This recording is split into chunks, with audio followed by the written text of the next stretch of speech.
Great, thank you. So, why is this conversation important for us? Number one is that we need to be able to define data for this industry.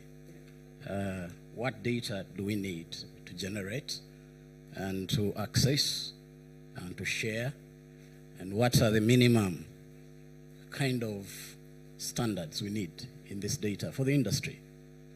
So many times when we use big data, it's become a buzzword around every industry rather than something that really we can convert and draw value out of. Number two is really the insights that we can be able to derive out of this. Number three is the quality. Do we have the right quality of data to drive the industry? And then number four is what collaborations that we need to make out of this. I think if I can help us think around those areas, we'll be making a lot of good progress in this conversation. In this country, we have a government, and the government has a development plan. But one of the things that stands out, I'm sure my friends from NPA, National Planning Authority, were here, telling you about sustainable urbanization and housing. But why I put this, there's a whole program in the government to deal with this. And why I put this is basically to show objective number 6 of this program is to leverage digital technologies for smart urban planning, management, and governance. Now, where I come from the direction of governance, but I think it is still the same ecosystem of data that can be able to drive the other bits. And maybe the other side I come from is to generate revenue to be able to finance these programs. And that makes me a stakeholder. Speaking about where we come from as URA, there are a number of things that we've committed ourselves to. Number one is to be a transformational revenue service. And when we're talking about development, growth, transformation into the future, we're part of that story. But what do we do and what's our purpose there? It's really about mobilizing revenue for national development in a very transparent and efficient manner. Normally, when a taxman comes around, the first question you ask is it transparent? Is it come here to cheat me? Are these people here to break the industry? The goal we have is transparency and efficiency, and that really speaks to the story. The number of things that we're doing, and they're really in our strategic objectives. I've highlighted some of them there, providing clarity and certainty, making it really expensive for those people who want benefit in these cities without contributing value back to the society where we are, making it easy to comply with payments. And we do all this through the normal processes that many of you are familiar with. And I'm giving you this background to really drive the story why we need data. Number one is registration, making sure that if you are benefiting economically, for example, with housing, you have a responsibility to contribute to tax so that we can build the roads that make the city more palatable for us to live in. So we do registration of these people, we do filing of taxes, we do enable them to pay their services, and we also report on the revenue, because if government doesn't have money to be able to, build the facilities that are needed, then eventually, I'm sure many of you have lived in neighborhoods where the roads look horrible. It's not a decent place to be, even if your house looks magnificent in that order. So a number of things that we're doing in that regard. And there's a focus that we have in terms of the key drivers that we think need to drive this strategy. One is really automating our processes, automation. And we're doing this in URA, but like I was saying, that if we did it across the value chain, then the value that we can draw out collectively would be much higher. Number two is device, mobile device optimization. I think when you think about any service that is growing by leaps and bounds, scaling in huge ways, it's happening on the mobile. That's why we're seeing banks, for example, going mobile in terms of their mobile apps, telecoms we know, and everything that you think about in terms of utilities has to be mobile optimized. Number three is really centering around the customer. Number four is the ecosystem thing, and I'll just throw some more light here and there as we go along. The point being that where we are in innovation, the key thing is to design for the customer.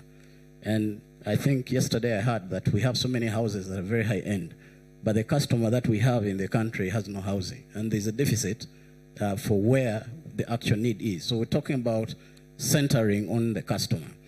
Number four, is around the ecosystem thinking, that there's no product that you can build anymore thinking alone. You need to have to think through the ecosystem and the value chain that delivers this. And we'll see perhaps how we're doing that at URA for our interest of revenue collection, but more so how we can be leveraged for the other industries. And lastly is really that once you do all these things, you have a lot of data, and then you need to analyze it and draw insights out of that. So moving on, what are we doing at URA very quickly? One, in registration, for example, we're giving our taxpayers, and especially those who have rentals, an opportunity to register for a team in their bedroom instantly. So it doesn't have to be very difficult to do that. But number two, we built a blockchain that allows us to have a sense of visibility on what's going on in that particular industry. And I'll talk about that use case because it's a very interesting use case. Number two, when it comes to filing, we've also made it very, very easy for you. For example, if you have rentals, to be able to pay your tax.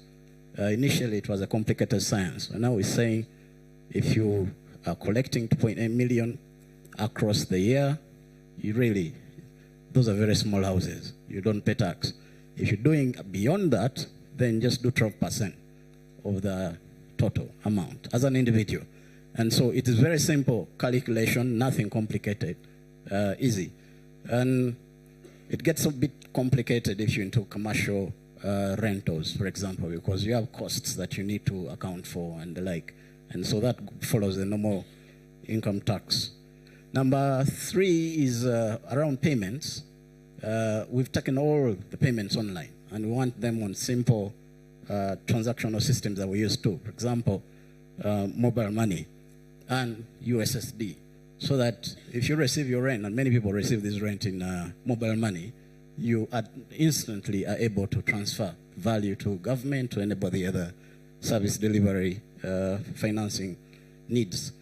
And lastly is accurate reporting. Many of us perhaps do not know, even when we pay our taxes, they do not reflect on our ledger. We've been doing a lot of work there to make sure this data is matched so that you can stand up and say that, sure, I contributed to the value of growing this country. So the ultimate thing here we're doing is to automate and simplify. Automate and simplify so that it becomes less inconveniencing for the sector players in here. So moving on to the blockchain use case. This is basically what we've done. I think maybe I need to backdrop a bit and explain what this blockchain is. The blockchain is basically a ledger, but it's a ledger that you distribute across sector players. In a ledger, you won't find, for example, if you're talking about a housing unit, you'll find a plot number, for example. You'll find the name of the owner. You'll find their phone number.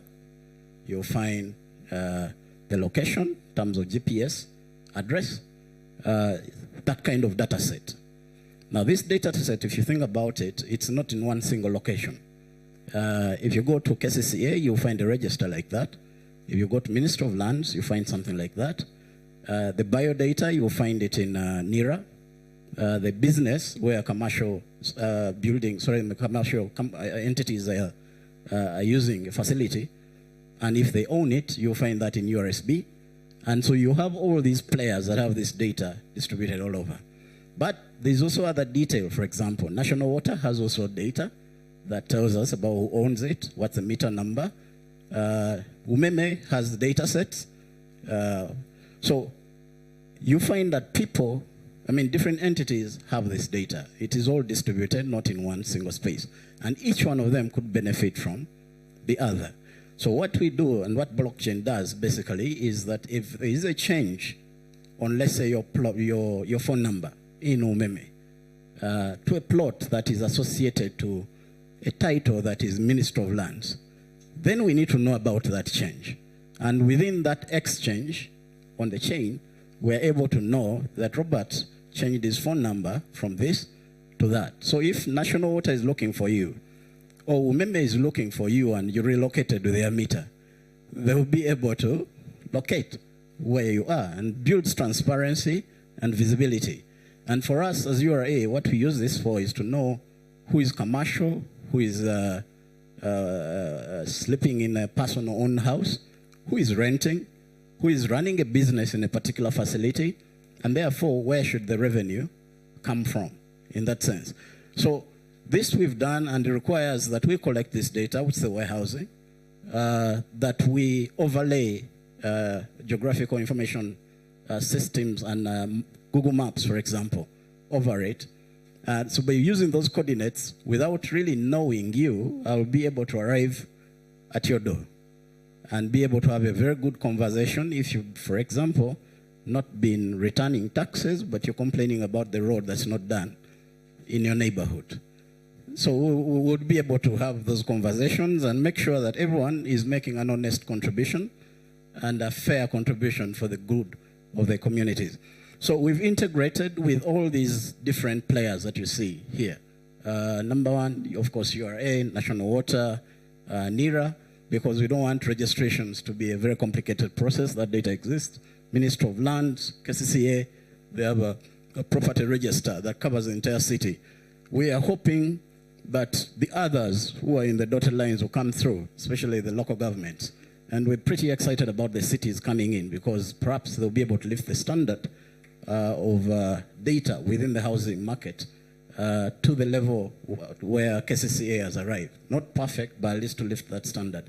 And Ministry of Local Government, like I said, Umeme and the like. So this is what we're doing. And once you do this, you're able to collect all the information available, at least within the government and departments and MDAs. And like I said earlier, I'm able to build a profile.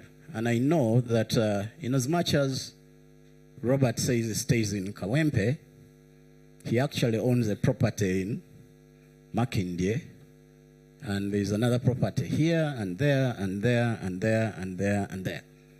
And that information then can allow us to be able to mine and know where the revenues should be coming from and to grow that register.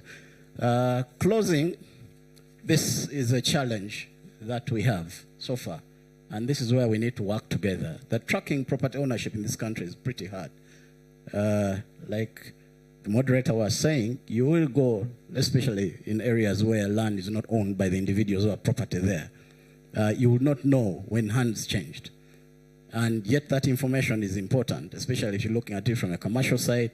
If it's in the village and you want to, for example, extend water there, and you mean national water, you need to know that there's a customer base that can be able to pay. And if you don't have that information, it will be difficult for you to make that decision to invest in extending water.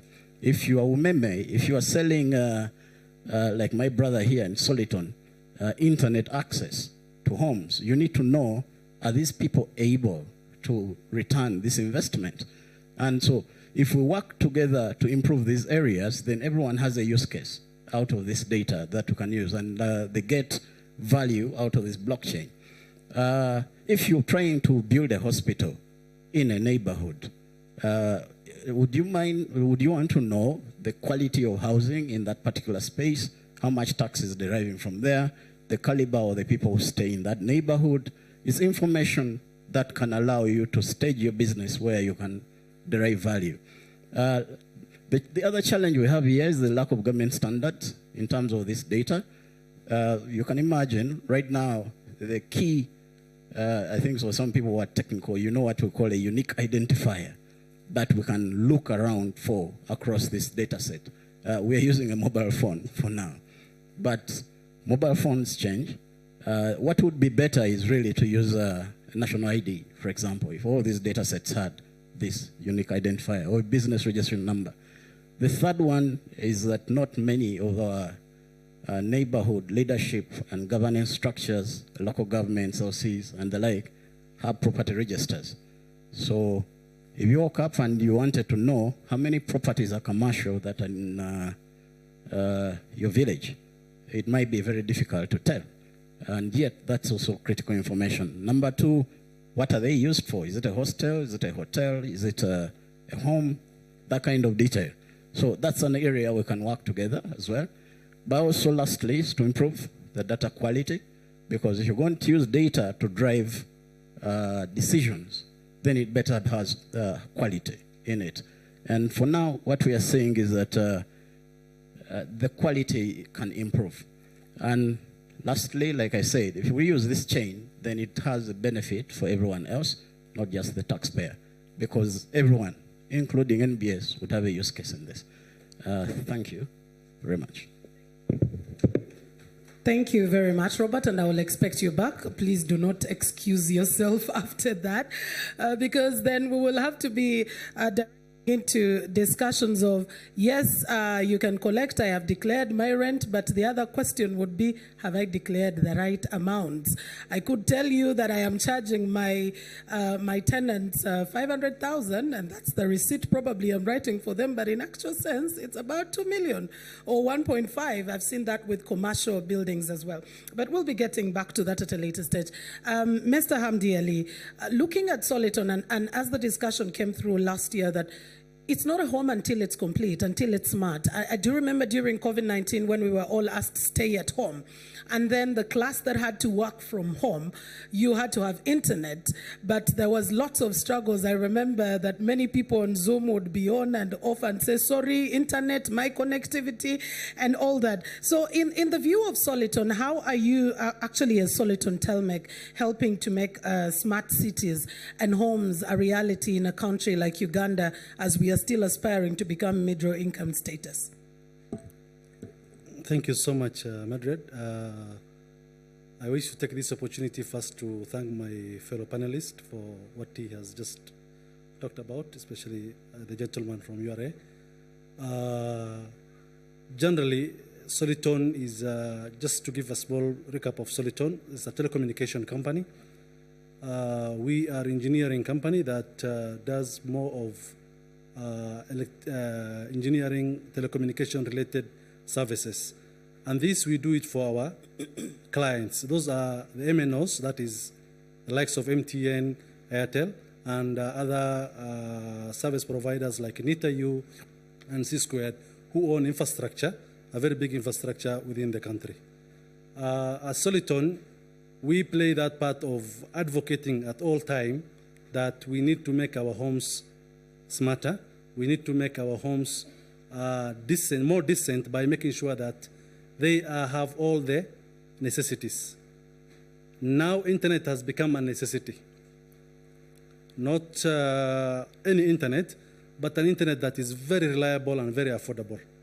Reliable in the sense that you don't have to be depending on the weather the way it is today.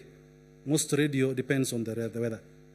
A good example is NBS. We connected NBS with fiber everywhere. That's why you see the quality of their picture is different when you compare it with any other TV station around the country, or even some places outside this country.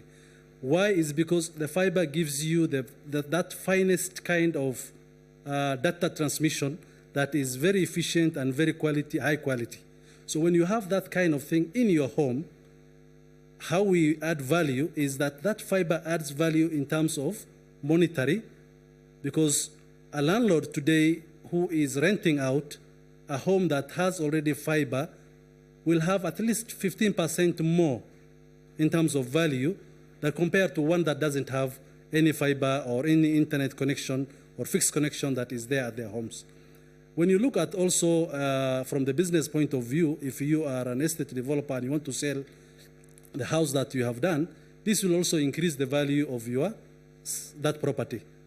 It's also, take this opportunity to encourage NSSF to make sure that the buildings that you are building should be fiber ready by the time you are launching.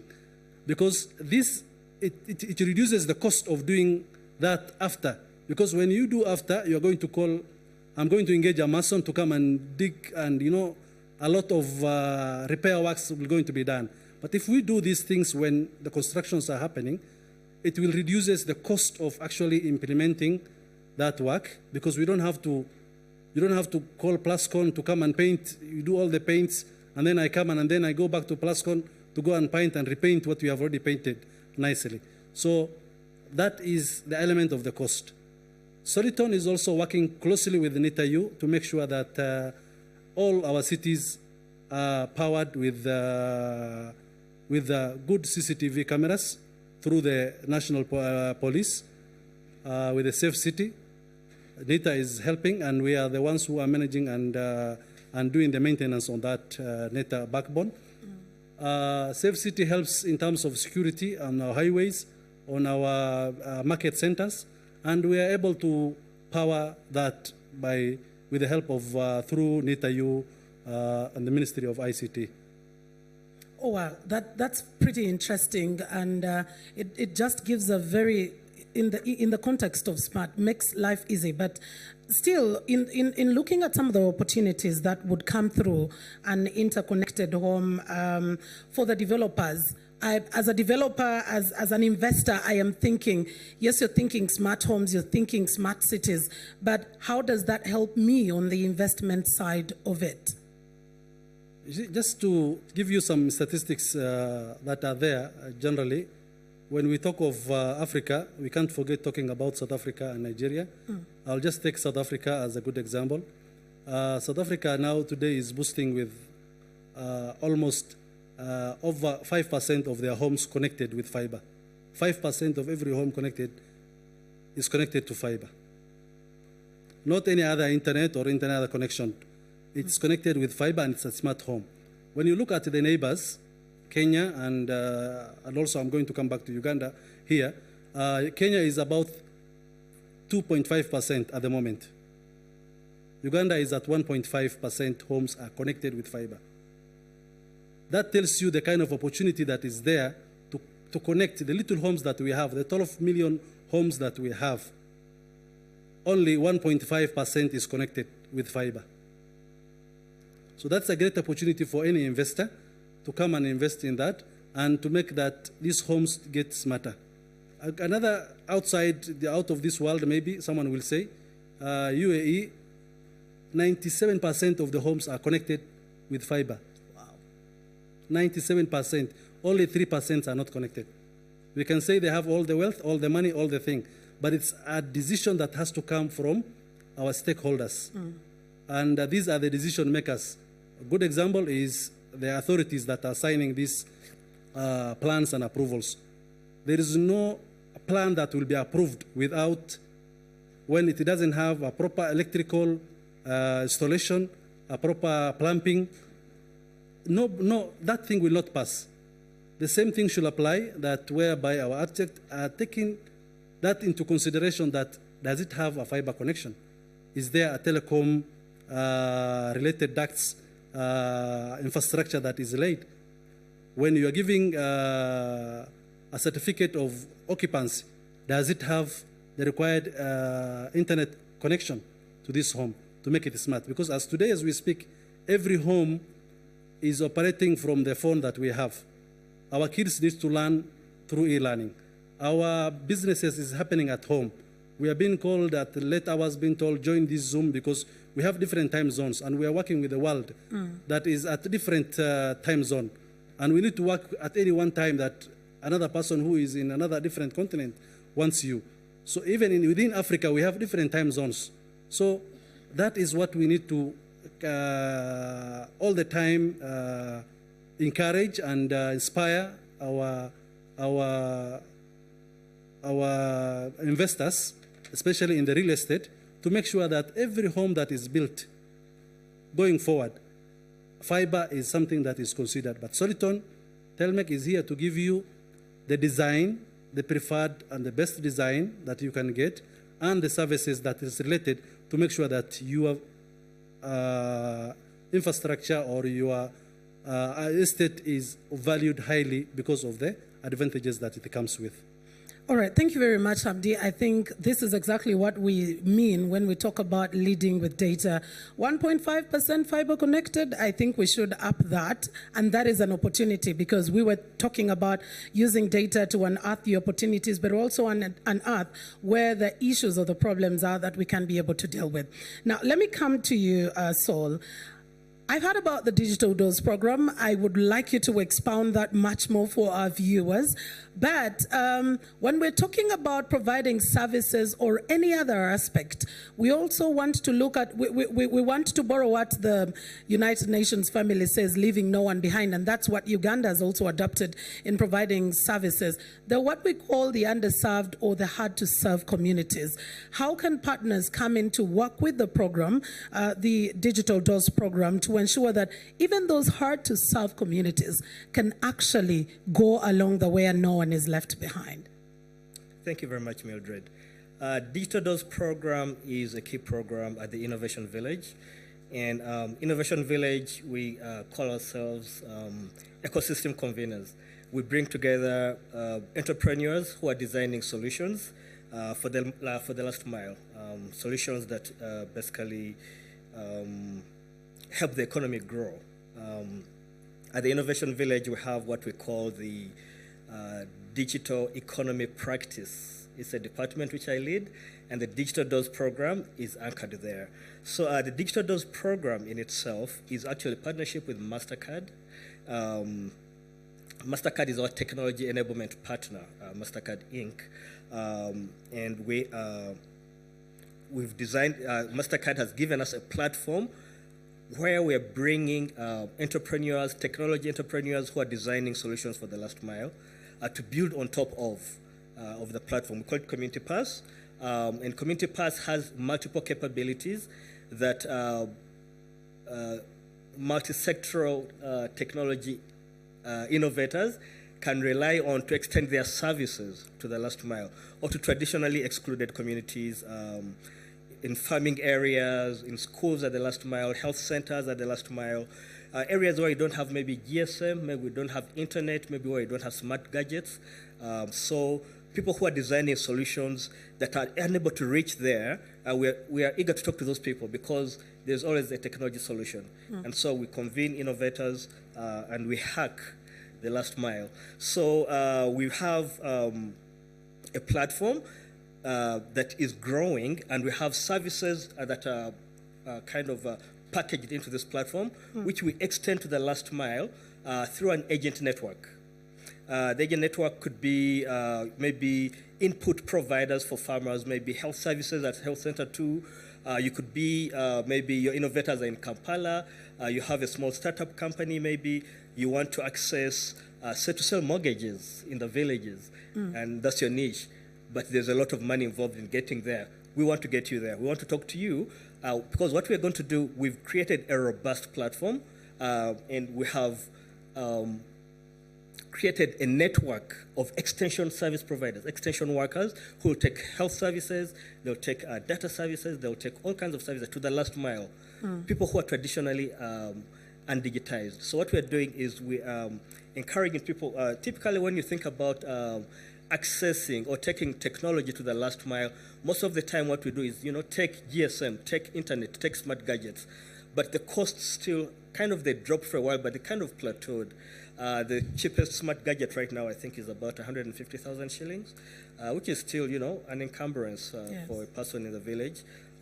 Or it could be just maybe one person can have the phone in a homestead. So what we're doing is we have the form factor of a card. We have a card. This card here, what we do is we can capture your biometrics. We're not relying on phones. Some people don't have national ID, but we can get your biometrics and tokenize it on this chip. Now, this chip speaks to a gadget that extension worker has. And offline, you can access digitized services.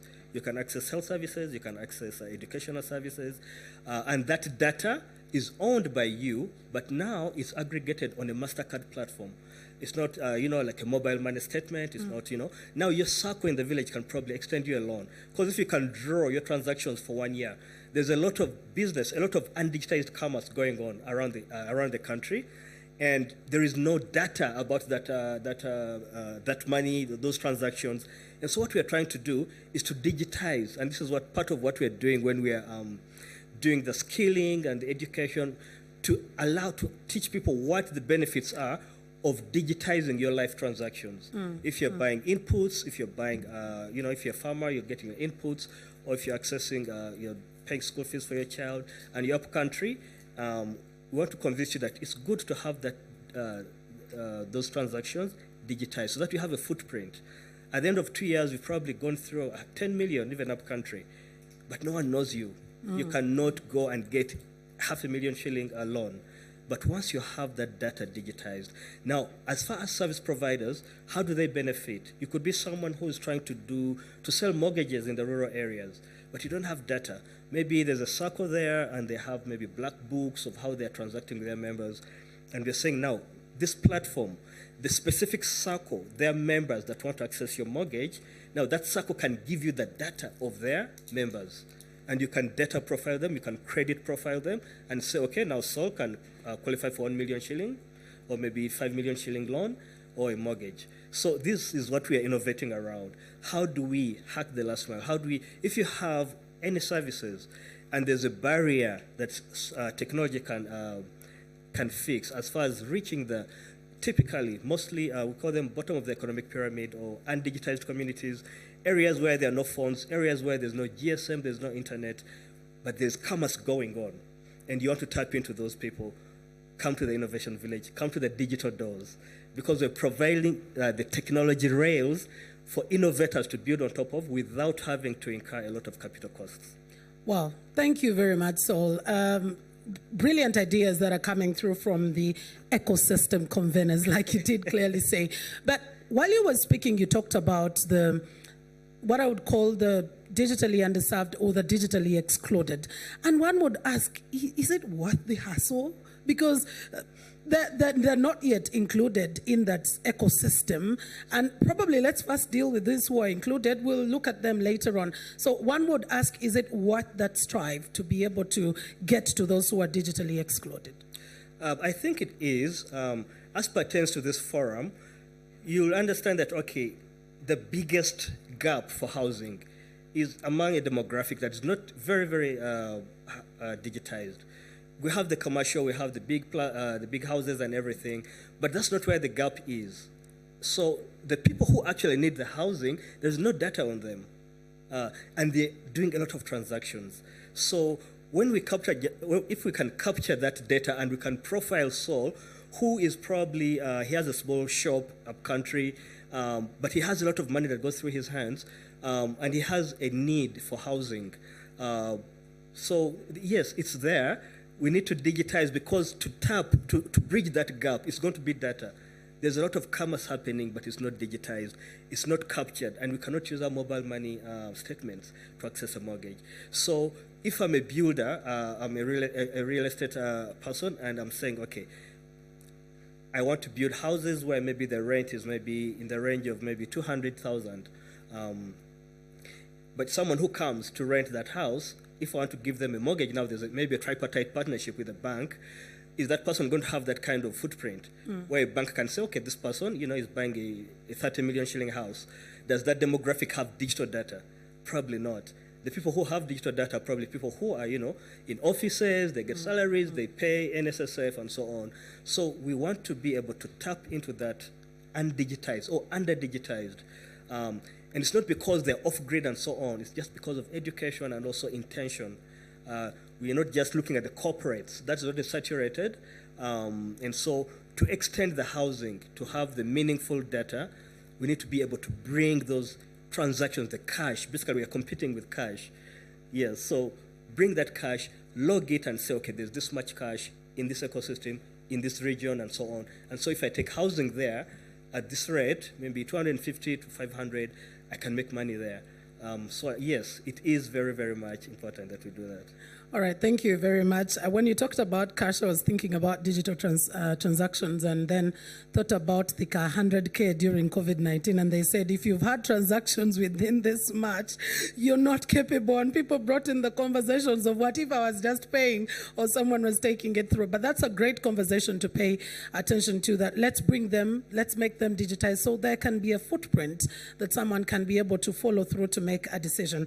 Shali, as real estate, as modern real estate players, what sort of market intelligence do you rely on to be able to thrive now that we're talking data? Yeah, thank you very much.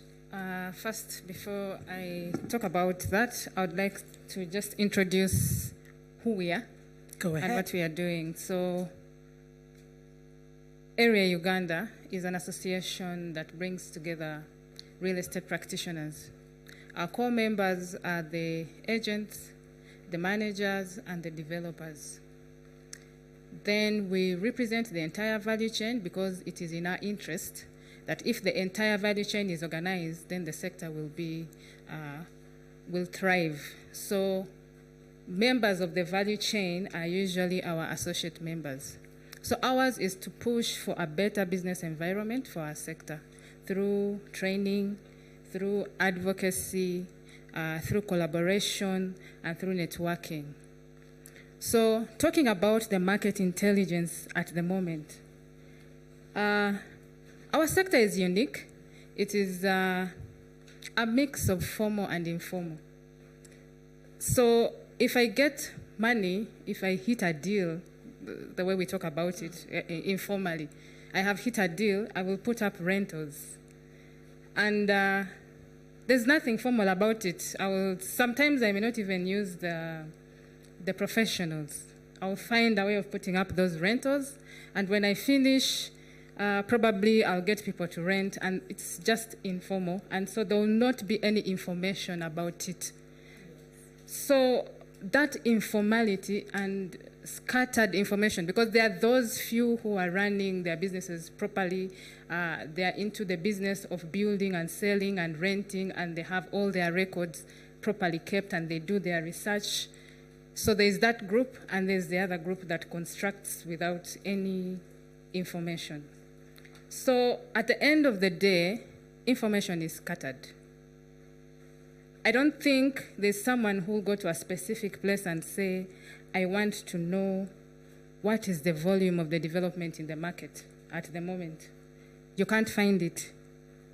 You can't find the quantity of properties that have been sold. What is the uptick? You can't find the trends. It is speculative, because you will find the brokers and they will tell you here, they built this number of properties and these properties have been taken, or these ones are empty, you see, so the market is not doing well. It is just speculative information. Though we have a few organizations that carry out research, for example, Knight Frank, they usually come out with their quarterly reports where you can get your information from. But if we are to do it the right way, before someone enters into real estate business, you would want to know how viable it is to do that business, right? Mm. You would want to know whether your products fit the market, right? You would want to know whether it is safe for you to invest here in Kampala or somewhere else. You'd want to know what challenges the investors who are already in the market are facing. You'd want to know who are your competitors. How easily can I access the materials? Such information. You'd want to know how soon will I recoup my investment if I go to invest? Who are my customers? Eh? How do they buy? Where do they get their money? How much money do they have? What products do they like? So such information at the moment is speculative. And to get that information, you will probably use a lot of, you will inject a lot to try and get that information. So, for example, whenever we have investors coming, we shall be called to advise. And yet, our advice also is just as scattered. So in short, I am saying that information is not there, and we need to work together to put that information. And that is something that we are hoping probably by the next year we shall have started to sort that. Okay. Yeah. That is where I would actually love to ask, how then do you work with other sector players to be able to modernize the housing sector? You did clearly see what Innovation Village is doing, the likes of True Soil, Soliton, Telmec. How do you bring them on board to be able to modernize the housing sector? And also, secondly, what do you think you're going to be able to do to deal with this informality? Because part of it could be deliberate, because someone is trying to escape, the URA and getting to know that I have some rentals there. So a bit of it could be deliberate, but a bit of it could be maybe the lack of knowledge of how important it is to formalize. So how we are dealing with the informality at the moment, we have been lobbying for real estate laws. We want the real estate to be regulated. At the moment, the brokers, for example, are not regulated. The developers are not regulated, other than the laws concerning how to construct that building. The business itself is not regulated. So we are lobbying, and I'm happy to say that at the moment, the government is at the forefront. They have prioritized the real estate bill, which we are hoping that by next year, at least it should be maybe going to Parliament. Yeah, so we are hoping that with that regulation, maybe since all the brokers will be required to be licensed, the managers will also be required to be licensed, and we shall be able to collect, to trace and get information, and in such a way we shall be able to organize, at least we shall organize the sector. But we also, I think all the government agencies should work together.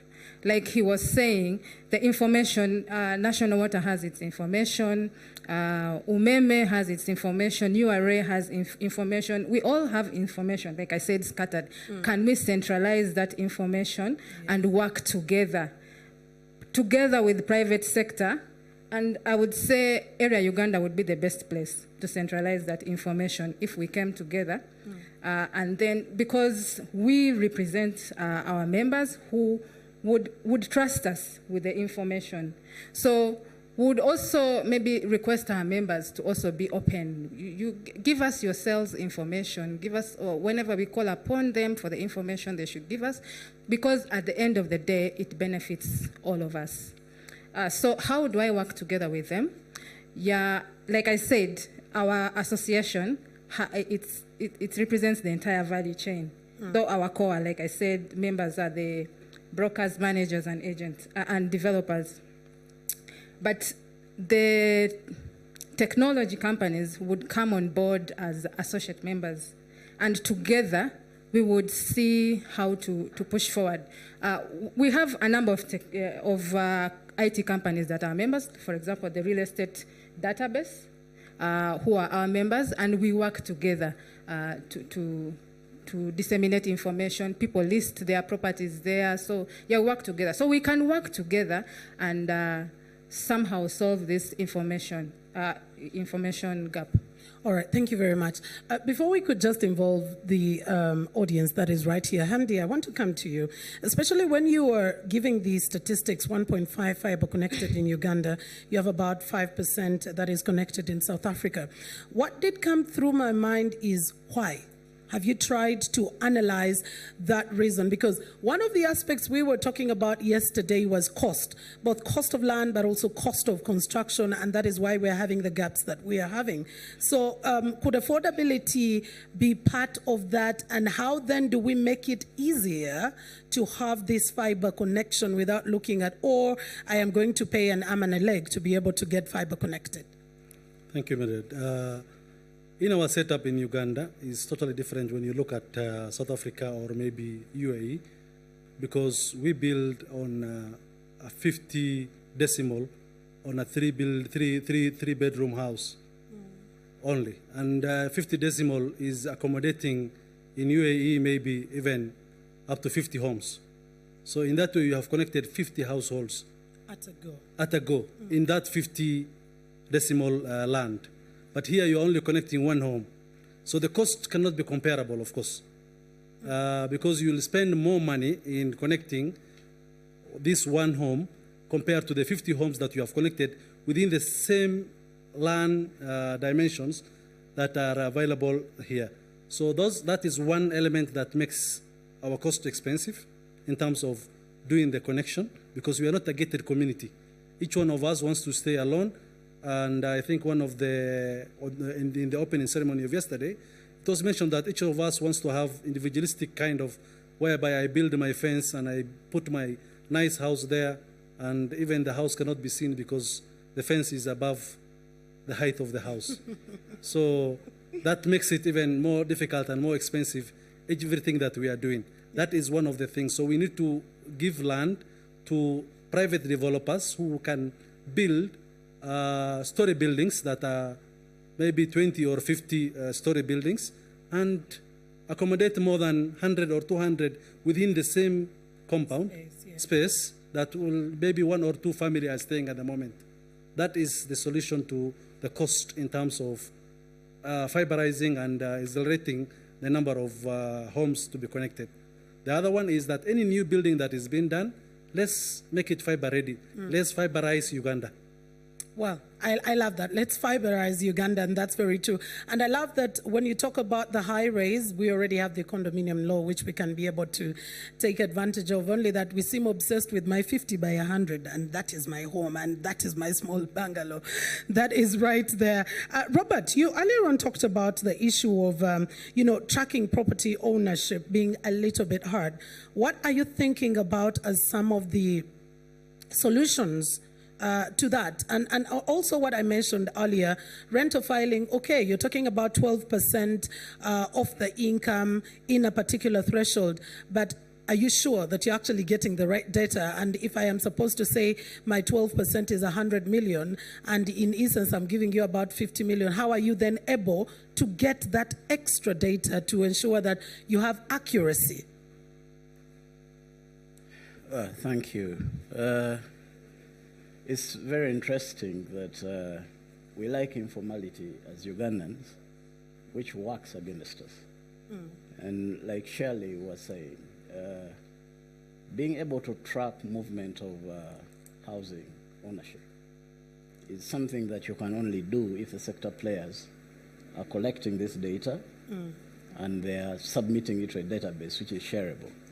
The effect of formality is normally order, and order normally brings progress. But we like informality, and I hope that a dream will come true, that this data can be collected, because in so doing, everyone benefits. You can imagine she's talking about it from a point of view as a sector player, but it would benefit me as a tax collector if this information was readily available. So we're struggling with that for now, because there is no way, unless someone changes title of the land, which is rare, we struggle with that. But when it comes to the second question of how do we know that you declare the right rates, we've had to put boots on the ground to validate some of the receipts that are going on. But what we also done in URA is to introduce IFRIS. IFRIS is electronic fiscal invoicing. And so what it does is that if you're going to make a declaration that I paid so and so rent, I'll also be able to look in the books and see what income did they declare to have received. And if there's a discrepancy in there, then we'll be able to know. And normally, the person who loses is the tenant, because they will be charged 3 million shillings, but then in the declaration of the landlord, he wants to say made income of 1.5. Now, the challenge comes here that the tenant, if they're doing commercial, they're using the space for commercial use. Ideally, we should allow them to declare this as input into their business, which is not taxable. So if you charge him 3 million, but he can only claim 1.5, it drives the cost of doing business so high. And so we do that. We have some foot soldiers who help with that. We try to do enforcement drives. But I think what would be best is we do formal business and become fair to one another. Because normally people do this to avoid taxation, but taxation is not the worst thing that can happen.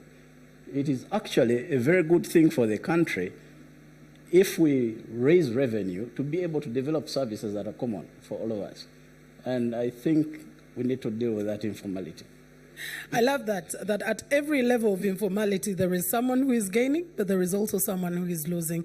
And I love when you bring it in the context of the tenant and the landlord not being able to declare exactly what they're supposed to do. Saul, just before I get to the audience, you talked about, looking at the digitally underserved or excluded. But the biggest question to anything is always the adoption, the rate of adoption. Is it a welcome idea to them? Because for anything, there is always skepticism. I want to remember when we were talking about mobile money transactions, we were like, how do I have money on my phone? I am used to having money in cash or go to the ATM and withdraw it. So how are you dealing with awareness? And what is the adoption rate as per what you've so far done to the digital inclusion of everyone? That's a very good one, actually.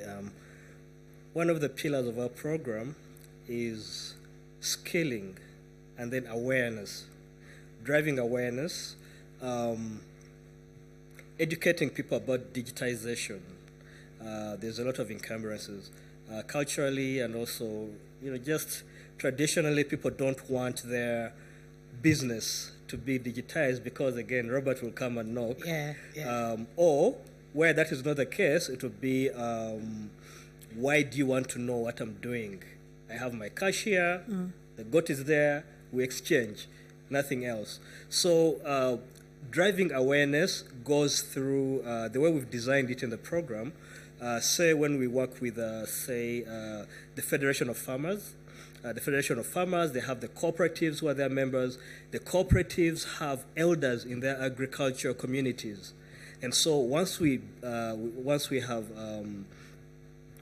got bought in from the elders, they can actually help the other people, the last mile person, understand the benefits of having a digital transaction, of having your transaction on a computer rather than on a black book in your bed, or that kind of thing. So awareness, driving awareness. We cannot just assume that we shall take computers, we shall take smart gadgets, we shall take subside cards and tell them, okay, this is It takes a while. Adoption, even for for mobile services, it took a while. I think it took like 15 years for people to just start wanting to have a phone, even when it was too expensive. So that is something that we are going to do from the policy side. Like I said, the ecosystem that we convene, it's all around us, because the largest majority of the underserved people are people that we need to approach very diligently and make them understand. And this is not something it's not something that we have a formula of. We're also learning along the way. We're using a lot of the leaderships in those communities. They can tell us, how do we approach awareness? Yes. How do you say, someone is going to have this information at your church, at your school, at whatever, and these are the benefits. It's like in Funirawa, why do I have? It's a no-cost card. This card will not cost them anything, but it will make them access the services. But still, we do not just assume that, okay, because it's no cost, therefore carry it in your wallet. You don't even have wallets. So, how do we not just create awareness, but also empowerment for them to know that their data is power? So there's a lot of awareness, and we're still innovating around that. You actually say data is power, which is true, but the biggest aspect is data protection, because at collection of data, I could willingly give it, but what if I just find my data somewhere else, or some other organization is using it? Because in digitization, fourth industrial revolution, I think the biggest discussion now is data protection. Absolutely. Data protection is key. At Innovation Village, we're actually in the process of designing a data protection policy aligned to the Uganda data protection policy. The country policy, I think it came out maybe last year, formalized. It's very, very important, because most of the people we work with, especially the youth, So youth, their data is very, very easy for them to be abused, or their data to be abused. How they interact with our platform. On the side of MasterCard, the technology enablement partner that we work with, they have very, very stringent rules around data protection. So when I talk about this card, like the information on this chip, the biometrics on this chip, they're tokenized. If someone hacked this, they cannot see my face or my palm or anything. It's a token, it's alphanumeric. So the image is discarded off, and we just have a token. But then you can access services, digitized services, just tap access off-grid. So the data is owned by the individual. When you take the biometrics, you give consent to the company that is taking your biometrics. It's not the program, it's not MasterCard. It's the technology partner whose services you're consuming. So, for instance, I'll give you an example. If it's a circle that serves farmers, and they want to onboard, they want to give cards to each of their farmers so that they can do commerce around the village and so on. That information is between the circle and the individual. So if a company comes in and wants to do credit profiling for those farmers, now that is a discussion they have to have with the circle, because they're the data owners. And the consent has to be very clear. On the platform on our side, we only see aggregated data. We don't see that Sol is transacting, no. We only see aggregate data. We see that, okay, in Eastern region, there are maybe 20,000 transactions in the last week. We don't see names, we don't see anything. We just see aggregate data. The actual data itself belongs to the technology solution provider who has integrated into the platform. So it's very, very key how we, again, the data protection, we're using the government guidance to create that policy, because the platform is very, very data heavy. And so the reason we are relying so much on MasterCard is because theirs is global. When it comes to security, it's very secure, it's trustable around the world. And now we're saying, okay, if my Jaja in Bududa maybe has this card also, why can't we extend that to her? Just because of the barrier of technology. So we're hacking that last mile. That's why we're saying, how do we take MasterCard from New York to Bududa and have those transactions still with the same level of trust, of data protection and security? Thank you. Thank you very much, Sol, for that, because as we talk about technology, we have to also look at some of the loopholes that some people could be able to take advantage of. I want to move this to the audience right now and just get some engagement. Ben is having a microphone. Please feel free to just raise your hand in case you need to ask a question or just make a supplement to the discussion that we are having here. But Ben, in the meantime, what are the key pointers that you pick out of this discussion that you think someone shouldn't be able to let go of? I forgot all my points because I had Sol referring to hacking the last mile in reference to data protection. I'm thinking, what? Hacking, really? Was that pun intended? If it was, well played. Good job there. Some very interesting thoughts, of course. People talking about data and where we are at the moment. We've got a hashtag going online. Hashtag is NBS Housing Baraza, and some very interesting thoughts coming through on that. We've also been running that poll that we asked from our earlier session regarding building in containers, and there's some good thoughts on that. So I just encourage you to just go to Twitter and use the hashtag NBS Housing Baraza and be able to pick up some of that discussion and share some of your own thoughts as well. So some very good conversations happening online. And so we'll go around the room and get some thoughts from here. I'm sure there's a lot of things that have been happening. I don't know if you're aware, Mildred, we have some nuclear chemists and engineers in the room today. Wow. Yeah, we have, they don't look like nuclear engineers, but we have them. So you'd be shocked at the sort of insights that might come from the people that are with us here at the Next Media Park. So we'll go around the room and get some thoughts and feedback from the people that are with us, and also the ones that are picking up online. Hello, my name is Jerome Daga from the Innovation Village. Hi, my name is Jerome Daga from the Innovation Village. I just want to note something, a question to Shirley Kongai and the Commissioner, Mr. Robert Mutebi. You've all talked about how we need to leverage our networks and collaborate as different people coming from different organizations.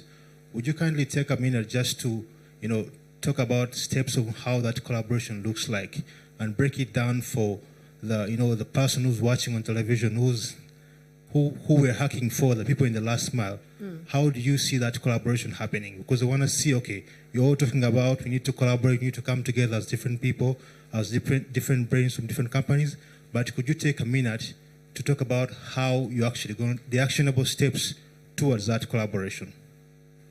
Thank you very much. Yes, Ben? But on this side of the room. Thank you. I am Andrew Sally from the National Planning Authority.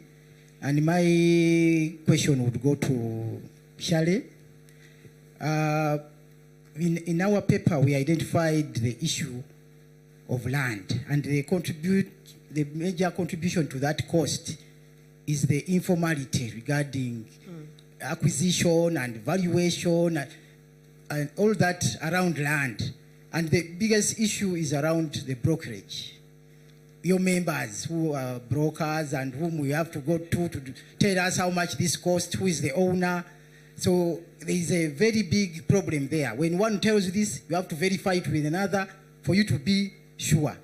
And so I'm wondering, since you have registered members, do you have some sort of code of ethics that you do hold them accountable to as you wait for the ministry to come up with the law to regulate the whole sector? Please help us on that one. Thank you. Okay, Andrew, great one.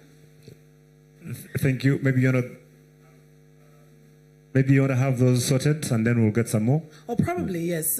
Let's start off definitely with the real estate sector. And Shirley, you have some few questions coming through. If you could take time to respond to those. Thank you very much. To the first question, I would say we have already begun or taken steps towards collaboration. As we speak now, we are engaging various stakeholders who, because we are still in the cooking stage, I will not mention who and who, but I must say we are in, should I say, on a scale of 1 to 10, we are at 5. So we have taken a step towards collaboration so that we can have this information in one center. I'm hoping that by next year we should have started on it. Then but I would also request the stakeholders in government, URA, National Water, Umeme, and the rest, KCCA, when we call upon you to come and sit with us, to deliberate on how to resolve this issue of information and all other issues that affect us.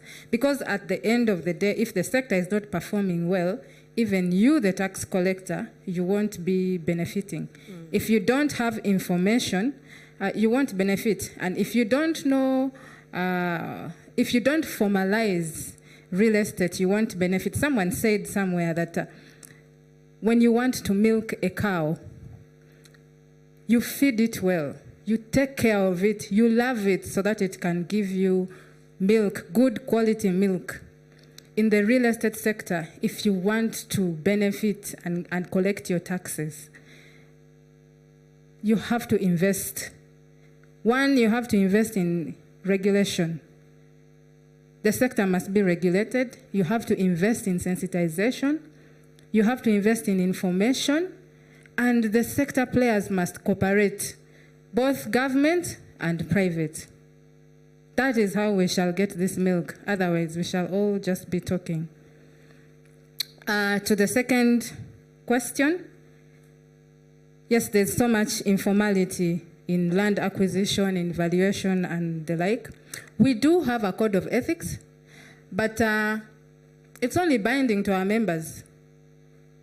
And it is voluntary. Remember, we are not established by law. It is, it's an association. It is players who have seen a gap and have come together to see how to improve their business.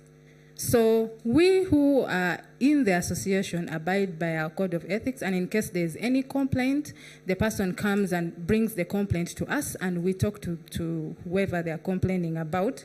So the code of ethics is there. We also train. We train at all levels, from the one who is very informal, least educated, to the one who is highly educated. I must say we have been responsible for the introduction of real estate courses, actually in MOOBs, in Uganda Matters, and we also have our own institute where we train. So we train every level. Whether you have stopped in P7, like from brokerage basic skills to advanced specialist skills. So in that way, we are trying to see that our members really are professional in their practice. We also have in our website, by the way, we have a list of members. You can always go to our website and verify, is this broker an area member if you want to deal with an authentic broker. In our website, we have them.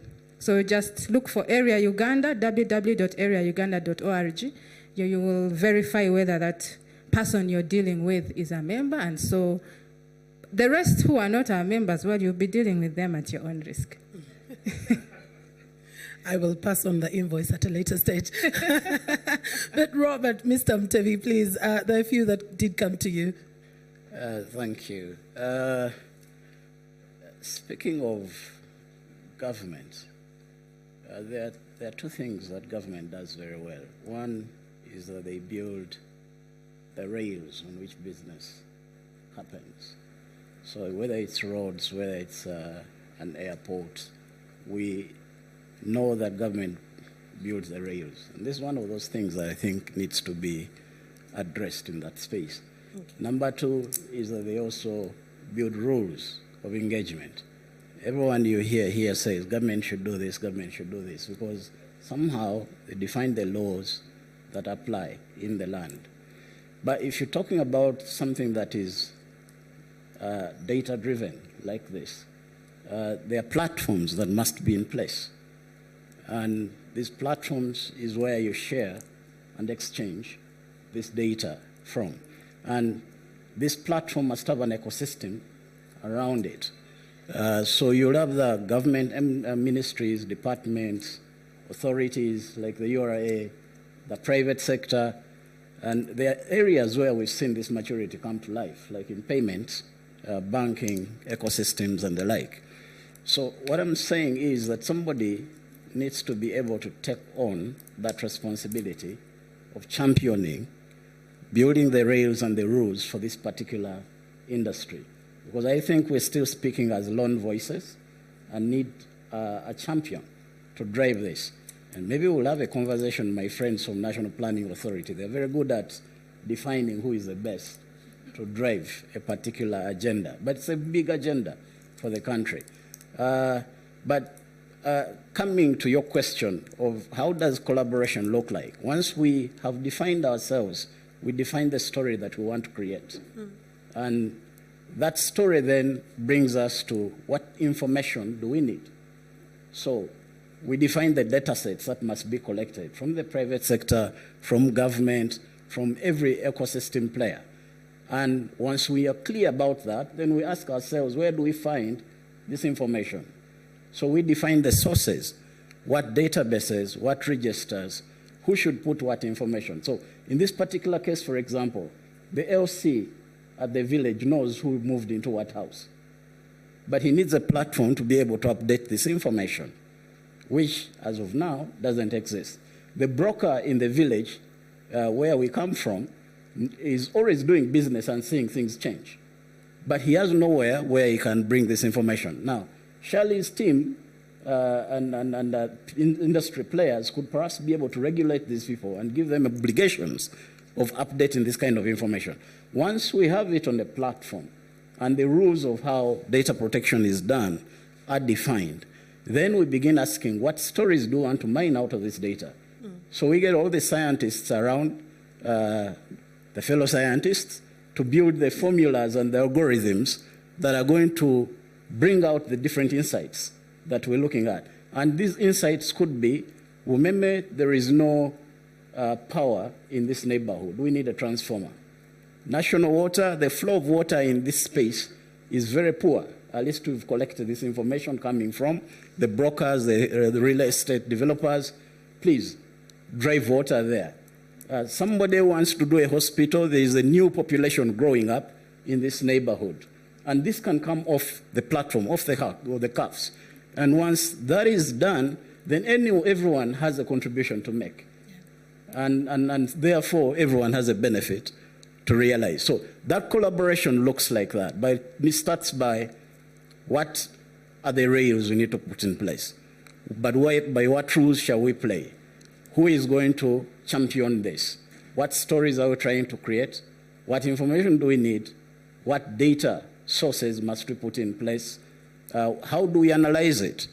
And then share it? And therefore, what actions should come out of this? All right, thank you very much. Saul, I know there is no question as yet that did come to you, but I don't know if you want to clarify or just to make any more additions. I will give you that chance. Ben, wondering if we can just give it one more round. Yes, I already have a hand. 2 hands actually at the front, another one at the back, so you still have quite a lot to engage. All right, good afternoon. My name is Robert Bob Okello, and I'm founder for Mojanity Inc. We are a property technology company that's on a mission to digitize Africa's built environment. My question is for Shirley, and perhaps Saul can also chip in regarding digitization. We are building a platform that, for a sector like the real estate, where we have a lot of informal dealers like brokers, there's possibly a risk of eliminating a lot of those people, right? But my question is perhaps seeking some sort of advice for people like myself who are building solutions that can bring real value to the ecosystem. What sort of principles should we be thinking about in terms of formalizing some of these informal players while ensuring that we are not completely kicking them out of the value chain? Thank you. Thank you very much. I don't want to sound offensive in any way, but I would suggest that any solution that reduces the number of real estate brokers would probably not be the worst idea in the world. I'm just saying that as a personal opinion, because it is well documented that the 2 most interesting individuals that will cause you stress and cause you to grow old in a very short period of time is a tailor and a broker. And I dare anyone to disagree with me, and that's my question for Shirley. Is that done on purpose? Is there like a criteria that they go through and they're choosing people who become brokers? They just know how to make our lives impossible. Yes, sure. Wow. Okay, let's go to the next question. Yeah, my name once again is Agnes Kawajuni, and I'm from Minority Rights Group International. I'm from the human rights perspective, and that's what I promote here. So, I have no question for anybody there because one is a data collector, a tax collector, and business people. And my interest was on leading with data for purposes of inclusive data and social data analysis. So if we are to look at the shortage of houses we talked earlier in the day, we go back and look at who are those who are missing out on housing, or who have undeserving housing facilities. And these are the poor. For us to get that one, we need disaggregated data for those particular vulnerable communities. And then data must lead us to finding solutions, innovative solution, whether it is technology or otherwise, that is going to address issues of inequalities. And in terms of also not leaving those most desiring of the shortage of housing to access it in terms of access, but also in terms of affordability. So data seen from that perspective, I feel, is completely not handled in this discussion we're having. Okay. Thank you very much. My name is Patrick Tumwine, and it's kind of similar to what Agnes has raised. Mine is, how do you, especially URA, how can you unpack that data you're talking about to the ordinary person? Because you remain up hanging in there, and that's why you'll get to the community, people will run out from you thinking, oh, this is a data collector, he's here to get money from us. What does it mean to them, and how much do you contribute that community? Yes, it's service provision, but in real terms, how does the community see your contribution on the ground, and how do you package yourself? Thank you. Thank you very much, Patrick. There's one more over here. I have one for Soliton. You talked about the fact that in most advanced countries, for example, you have a 50 decimal place and there's 50 families. In Uganda, it will be one home. Knowing how scattered and I'm sorry to use Nigeria as an example, it has become our SI unit for these sorts of things. Do you envisage any point in the near future where a place like Nigeria, for example, will have fiber being laid? Seeing how it is laid out at the moment, what does that look like? Do we tell them to demolish their houses? What are you going to do for the people of Nigeria? That's what I've been told to ask you. All right. Yes, good afternoon. My name is Frida Msime and I come from Resource Rights Africa. Mine is not necessarily a question, but, an observation or a comment, especially to Robert. Because we've been talking a lot about, formalization. And why people do not maybe run to formalize is because there is no incentive for that. They don't see an incentive for that. So as a government body, having even, brought out the challenges that you brought out, I think at this point it would be very good to, put in place some incentives that would motivate people to, to rush and register, because for now they don't see really the reason for them to do that. And therefore, we shall probably keep going around in circles talking about these challenges, and also considering that, with the different departments along the blockchain, like you seem to be working in, silos. That will not get you the information that we need. Okay, maybe now a question that comes to mind very quickly in terms of statistics. What percentages or numbers do we have at the moment of commercial house owners registered with URA? Thank you. Thank you very much. Is one online? We're talking about this in regard to connection, especially for data and connectivity. Samuel on Twitter is tweeting us, and he says that he stays in Luoa, and he's grateful that the cable internet revolution has arrived. However, he says it has come with a problem. He's had 7 internet service providers knocking at his gate, and at least 3 of them have each put a pole next to each other. And he's saying, really, what sort of backwardness is this in terms of what we're doing to the environment? At what point do these two find a way of being able to share data so that you can have one pole, you're laying the same cables? Why should you have to have, 3 different poles going to the same neighborhood and same household? So, Mildred, that's some of the questions coming to you. All right, thank you so much. I want to say a special thank you to the audience. Those are very interesting and insightful questions that are coming through. And I will hand them straight off to the panel, and I will this time use the principle, ladies first unless there is danger. So since there is no danger, once again, I think, Shirley, you will take this up in responding to the questions. Thank you very much.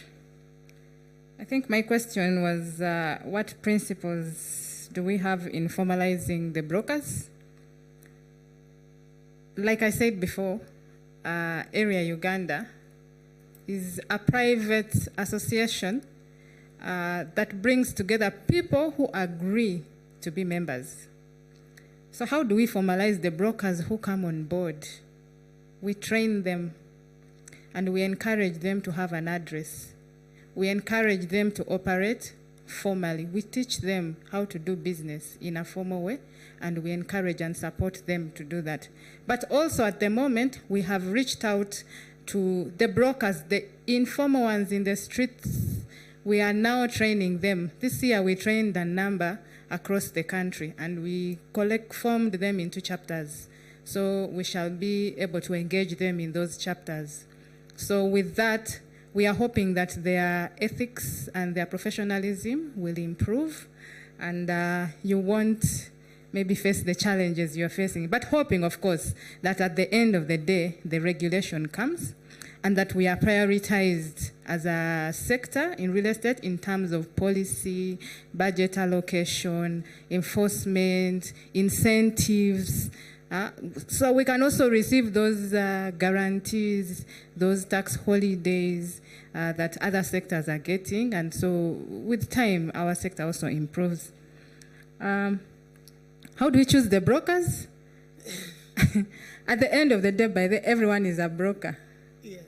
In Uganda, everyone brokers land property in one way or another. Even the lawyers, anyone actually.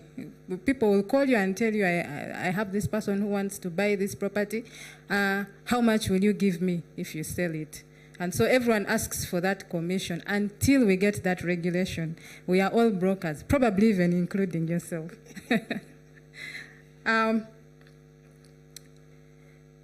I just wanted to say, to comment on the issue of data.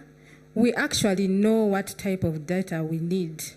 And we are engaging the relevant stakeholders to come together and see how we can collect that data in one center.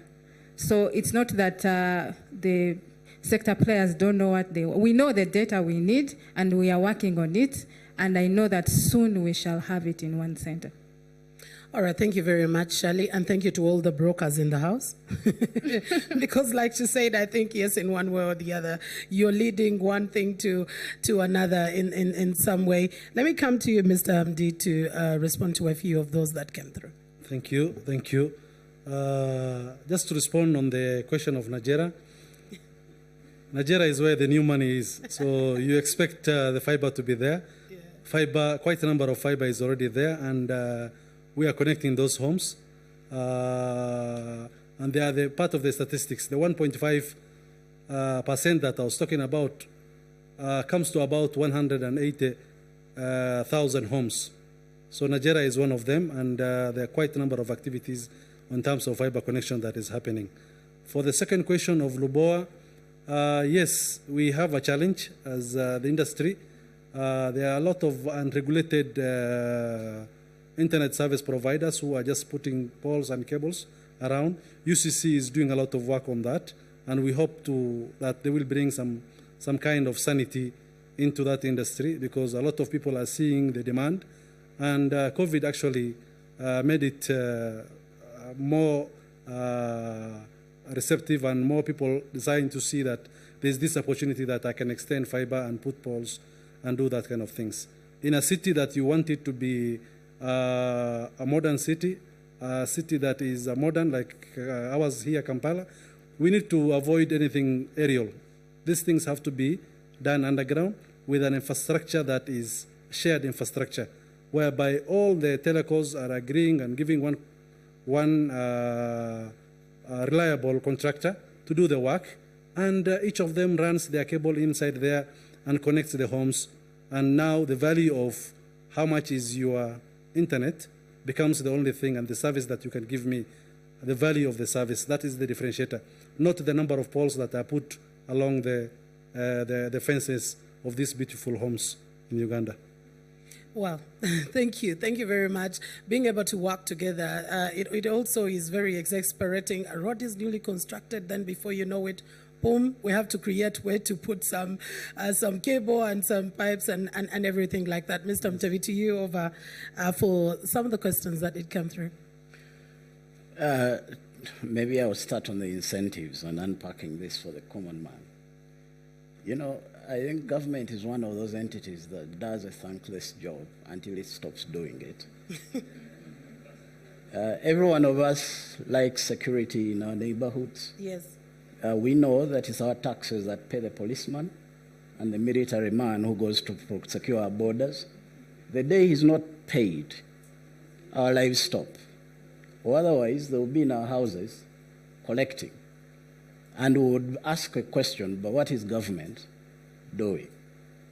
The day schools close and those teachers are not paid, we'll ask the question, what is government doing? But when they are doing, somehow we forget to appreciate that process and our contribution to it in taxes. Every time we have conversations like this, what is very fascinating is that everyone wants a tax break, but no one wants a break in security, in education, in the quality of the roads. Basically, no one wants a break in those things, but we like the tax breaks. So in terms of incentive, I think we can ask whether we are using the money well enough. But there is every incentive for us to be able to contribute to the government revenue because we enjoy it every day, wherever we come from.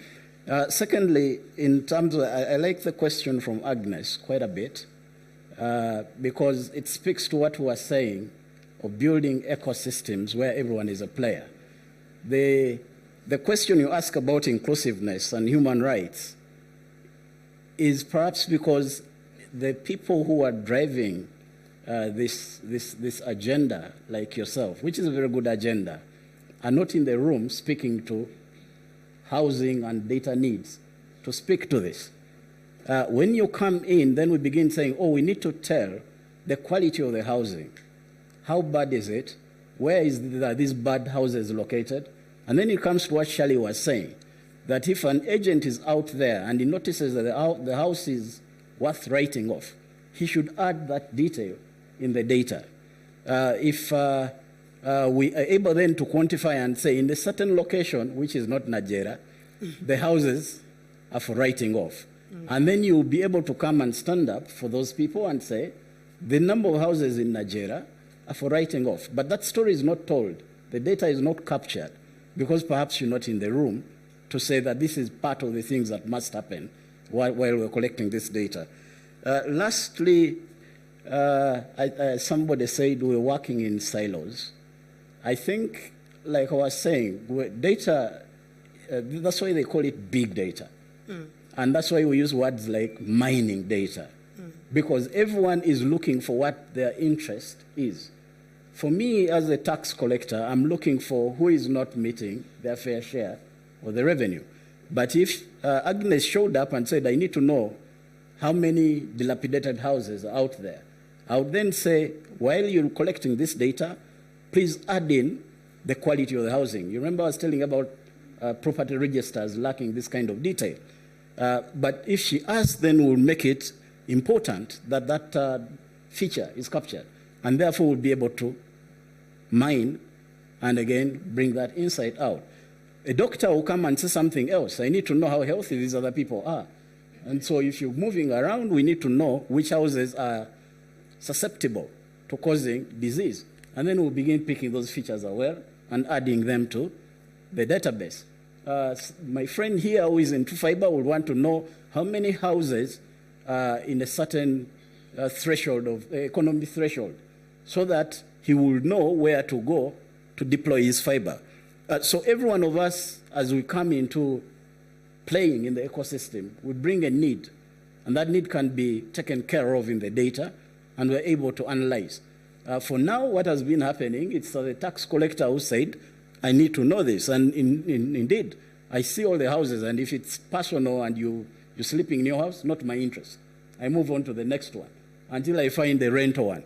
That's where I stop and begin saying, did you file? Are you declaring the right amounts? But it's not that there is no other minerals in this big data that could be mined. Okay, well, I love and I totally agree with you that every organization will need their own aspect of that subset of data. But I think, yes, the conversation now comes through, how do we have this central location that you go into that supermarket of data and you can be able to pick the items or the data subsets that you would require as a particular organization or as a particular agency. I'll come to you, Saul, with the questions through, but also as you finish answering them, you could give us your wrap-up remarks as I get back to the side. There's one specific remark from the gentleman who's creating solutions, and you have a concern about taking business away from the brokers. What my say to you is don't worry about that. The purpose for solutions is to eliminate friction. Obviously, from what Ben has said, there is a friction point there. those looking for properties and those having the property. The area organization has created a solution by formalizing the sector, but not everyone is on board yet. If you have a solution that is you're designing and is technology enabled, we want to talk to you. How do we help you scale it? How do we help you create jobs for young people using your service, taking services to the last mile? If you've identified a friction point in real estate or in any other sector, that we can use technology, specifically to the platform I spoke about, let us talk. Those are my key areas. Like, we're in the business of bringing solution providers, identify the friction points to which we can deploy technology and innovative minds, and so many young people around who have innovative minds. They may not have the resources. We have the benefit of the resources, and we need your brains to bring those to the last mile or to the industries. As Digital Doors, we do have a partner program.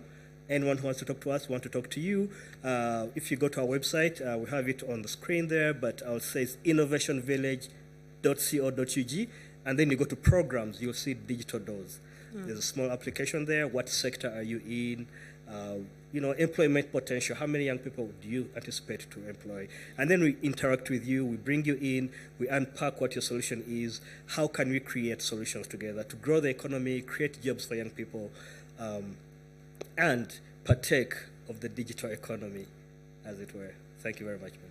All right. Thank you very much. I will take parting shots from you as well. Probably start off if you have any other thing to add to that, because the conversation definitely is not one we can complete in just 1.5 hours or 2 that we've heard the discussion.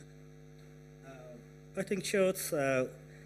Data protection. I don't know. The government is doing a lot of work, yes, but everyone involved, because the direction we're heading is a big river coming down the road, something we have to protect the data of young people in this country. How we use it, it might be something that, maybe people are just talking about, but the data across, like Robert said, there are all minerals out there, and how do we protect the people who are behind that information? We need to be very, very aware in our different environments, in our different companies and programs, to be very, very intentional about protecting the data of the individual. It doesn't matter how it's just a phone number, it's a picture, it's anything. Someone has signed and left their phone number. Let us be very, very intentional. And luckily, thankfully, government has come out with a law. It's there, the policy.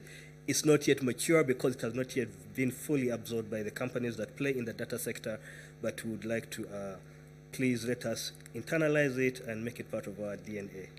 Thank you very much. All right. I think you speak to the core when it comes to data collection. The protection and privacy of the individuals who provide this data is very, very important. To you, Robert, for your parting shots. Thank you. I had a chance to have a chat with the producer just before we came here, and I told him it's a very beautiful thing you're doing, because you bring the conversation of stakeholders to the table, which hardly happens. Every one of us gets busy in our spaces with our dreams independently. The truth of the matter is no one is smart alone. Not. And none of us is smarter than all of us together. I think by just having this conversation, we're already seeing where we can collaborate, work better, smarter, faster, leverage each other's strengths. And one of my favorite statements is teamwork makes the dream work. We all have this big dream. I think we can realize it together. This is a very good start to have the conversations. We can have more. We can take it to the next level of now what do we act on, first of all, and find the investments that we need to tell the different stories we're looking for. So I am really thankful to NBS for enabling this, and I look forward to more of it. Thank you. Thank you so much. To you now, Mr. Ali Mohammed. Thank you. I just want to state that technology is not an enemy. Technology is a solution to human life. We are a technology solution company, and we look forward to have partnership with all of you to make sure that we are able to provide a secure and affordable solutions to our homes and making sure that our homes are smart and able to contribute. And also take this opportunity to thank NBS for giving us this opportunity to advocate for every home in Uganda to have a fiber, and we fiberize our Uganda. Thank you so much.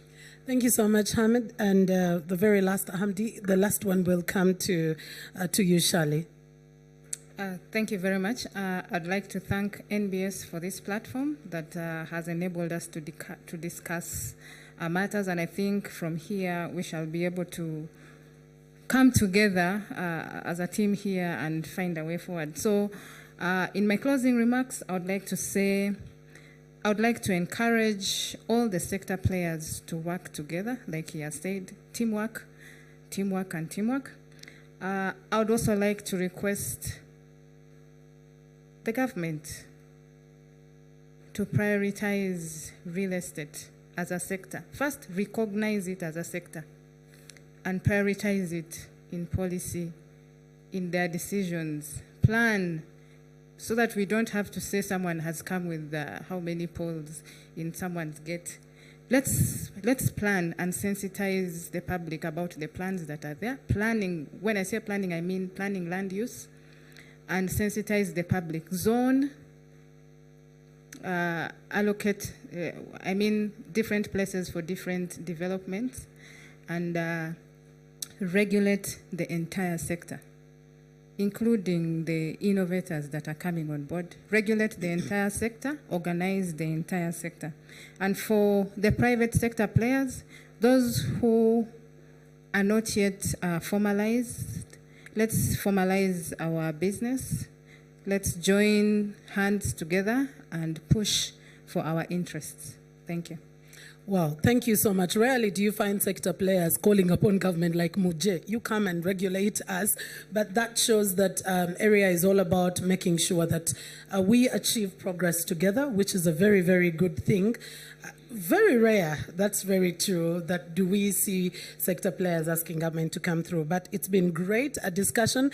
Thank you so much, ladies and gentlemen, for bringing this discussion to the fore. And I think I'll pick up on what Robert said last, that the teamwork makes the dream work entirely. More to what the saying is, that if you want to walk fast, then you walk alone. But if you want to walk far, you get to walk together as a team. And I think this is a discussion that continues. Let's continue with this online. Hashtag NBS Housing Baraza. But to all the people who made sure that this comes to pass: Housing Finance Bank, National Planning Authority, National Social Security Fund, Uganda Revenue Authority, Plascon. It is interesting that we continue to have this conversation, and probably wish we could have had more and more days. But then I think I want to hand over to you now, because my time right here is out. But thank you so much, ladies and gentlemen, both of us, both of those who are online and those of us who are here physically. Ben, I won't take any more minute. Over to you. Thank you, Mildred, and a big thank you to our panel for doing an incredible job as we begin to wrap up. Some feedback coming online. Lots of questions about condominium and how safe it is in terms of ownership. Again, these are things that we might not be able to exhaust here today, but I'm sure our partners will be able to speak to those as we engage with them online. Birunji here says that many of the brokers are thieves and they use that as an excuse to break into our houses. Again, I think Charlie now knows what I was talking about, and the exhaustion that we have from some of the people. This is coming in from Stephen. He says that he has concerns about technology and its adoption in Uganda, and you're saying that the container houses, for example, fabricated or prefab structures are being used worldwide, and yet here people still are living in colonial times in terms of their thinking. There's questions about the costs and what we can do about that, as well as Emmanuel, who says that it's a beautiful conversation, and you're saying that the next discussions should also be be about what we do to have checkpoints and make sure that we're not blaming each other in terms of things getting done. And finally, this is from you, Duzman. You're saying the challenge of slums and disorganized housing. How is it possible for government to buy some of these places and build better affordable housing, to have an agreement with landowners in those locations and build better houses and homes in the city? So some very good questions coming from you, and want to thank you for all of those now. As we begin to wrap up, though, the question then becomes, what next? Where do we go to? What happens? And so I'm going to invite Arthur to come join me now, and let's have a quick discussion in terms of where are we going to after the 4th NBS Housing Baraza. What does the future now look like? We've talked a lot, we've exhausted most of our English, but to what end? Where does it take us from this point on? So Arthur, if you would please come now and pick the microphone there, and then let's have a quick in terms of now what happens next, where do we go? And then we'll probably get some thoughts from our partners as we give a big thank you to them in terms of where we go from now. So from today, what are some of the exciting things that you're seeing as takeaways that now lead us into the next step? Where are we going from this point? No, I'm really, really glad that we had a dynamic conversation over the last 2 days. I think what's been most exciting for me is the fusion or the blend of our in-studio audience, the people online as well who are sharing their unique perspectives on these issues, and just really the candor of conversation we're having. I'm also excited at the range of blockchain applications URA has, for example, right? And it would have been nice to even unpack blockchain a little bit more to understand that, but the stuff you're doing with that is quite exciting from a URA perspective, to see how Innovation Village is working with young people and the industry at large to help people democratize access to their information and to create new use cases on top of that. Quite exciting Just stuff. wondering if that means that I can now pay for my taxes in Bitcoin yet? I'm not yet sure, but hopefully. Yeah. There's an effort to create a central bank digital currency, actually. Yeah. So very soon it could be a reality for us, right? But innovations like that for me are very exciting, to see both government and private sector pushing the envelope on what's possible. Very exciting. Right. There's this thing that I had you talk about called the Zimba Challenge. So, tell us a little bit about that. Sure. So Zimba Challenge, we keep asking ourselves, and what next after we have these conversations, right? So we don't want to just live here and feel good about it. What we're basically saying is that, no, come December, early December, we'll be unveiling a platform called Zimba Challenge, and it's really a clarion call to the industry, where we're saying, if you're a private sector player, if you're a government player, if you're an innovator, can you come together and tell us which part of the spectrum you want to play? Are you providing a challenge for us, an actual problem you'd like us to solve, and the harder the better? Or are you coming in with a potential mind to solve it? And what we're trying to say is that we're going to create a deliberate program come early February, where we'll put all these people into a room for close to a week to just solution the hell out of it, to excuse my French. But the idea is that we're going to wrap our sleeves up, we're going to get pen and paper, we're going to get technology together, and we're going to solution unique ways to create housing or access to housing for as many Ugandans as possible. And for us, what's very exciting is that we can then also work with the very partners of the NBS Housing Baraza, who in and of themselves are market leaders in their domains, to then get these interventions to the people that actually need them. We're very excited about that. Right. What if someone wants to get involved? We've heard it from a couple of people here today who have some interesting solutions. Someone is watching on TV and they say, I've got some things up my sleeve. How do they get in touch? Where do they start? Indeed. So the pleasure for us is going to be around mid-December, where we unveil a little website where they can go and make their applications. Once you register which side of the spectrum you want to play at, we'll invite you for the actual main event. There'll be interactions with our partners between that point and when we actually have the Zimba Challenge, just to help create synthesis, so fusion of ideas between you and the partners who are going to help bring these ideas to market. That then makes sure that by the time we are convening in February to build, these are actually validated ideas. There's a genuine need or a genuine ability to solution for the need that has been expressed. So that's what that website opportunity gives us a chance to do. And then one of the things that has happened over the last 2 days, as we mentioned yesterday, is that we've seen many of our partners who've been with us actually getting to interact with one another for the first time for some of them, and they've had some interesting conversations that have ended up being side chats that are leading to side meetings, which is very encouraging. What do we do to make sure that they can actually, again, as you've been hearing, there's a challenge of working in silos for most people. What do we do to get these guys to keep talking to each other, even as we wait for 5th edition of Housing Baraza? Before we get to that point, how do we make sure that by the time we come back for the 5th edition, they are saying, look, from the last time we were here in November, we've gone and cooked, we've got some exciting things, we've got this collaboration here and there. How do we encourage that sort of thinking? Indeed. I think what the Baraza has done over the last 4 years is to build a broad and diverse community of practice. So what we are keen to do is to now activate regular interactions with this community of practice. And the Zimba Challenge is just one such initiative that's getting us in that direction. What's particularly exciting about Zimba Challenge is not only do you come together for the 1 week of actually building stuff, it's that the idea we all in the room decide is actually the most promising idea.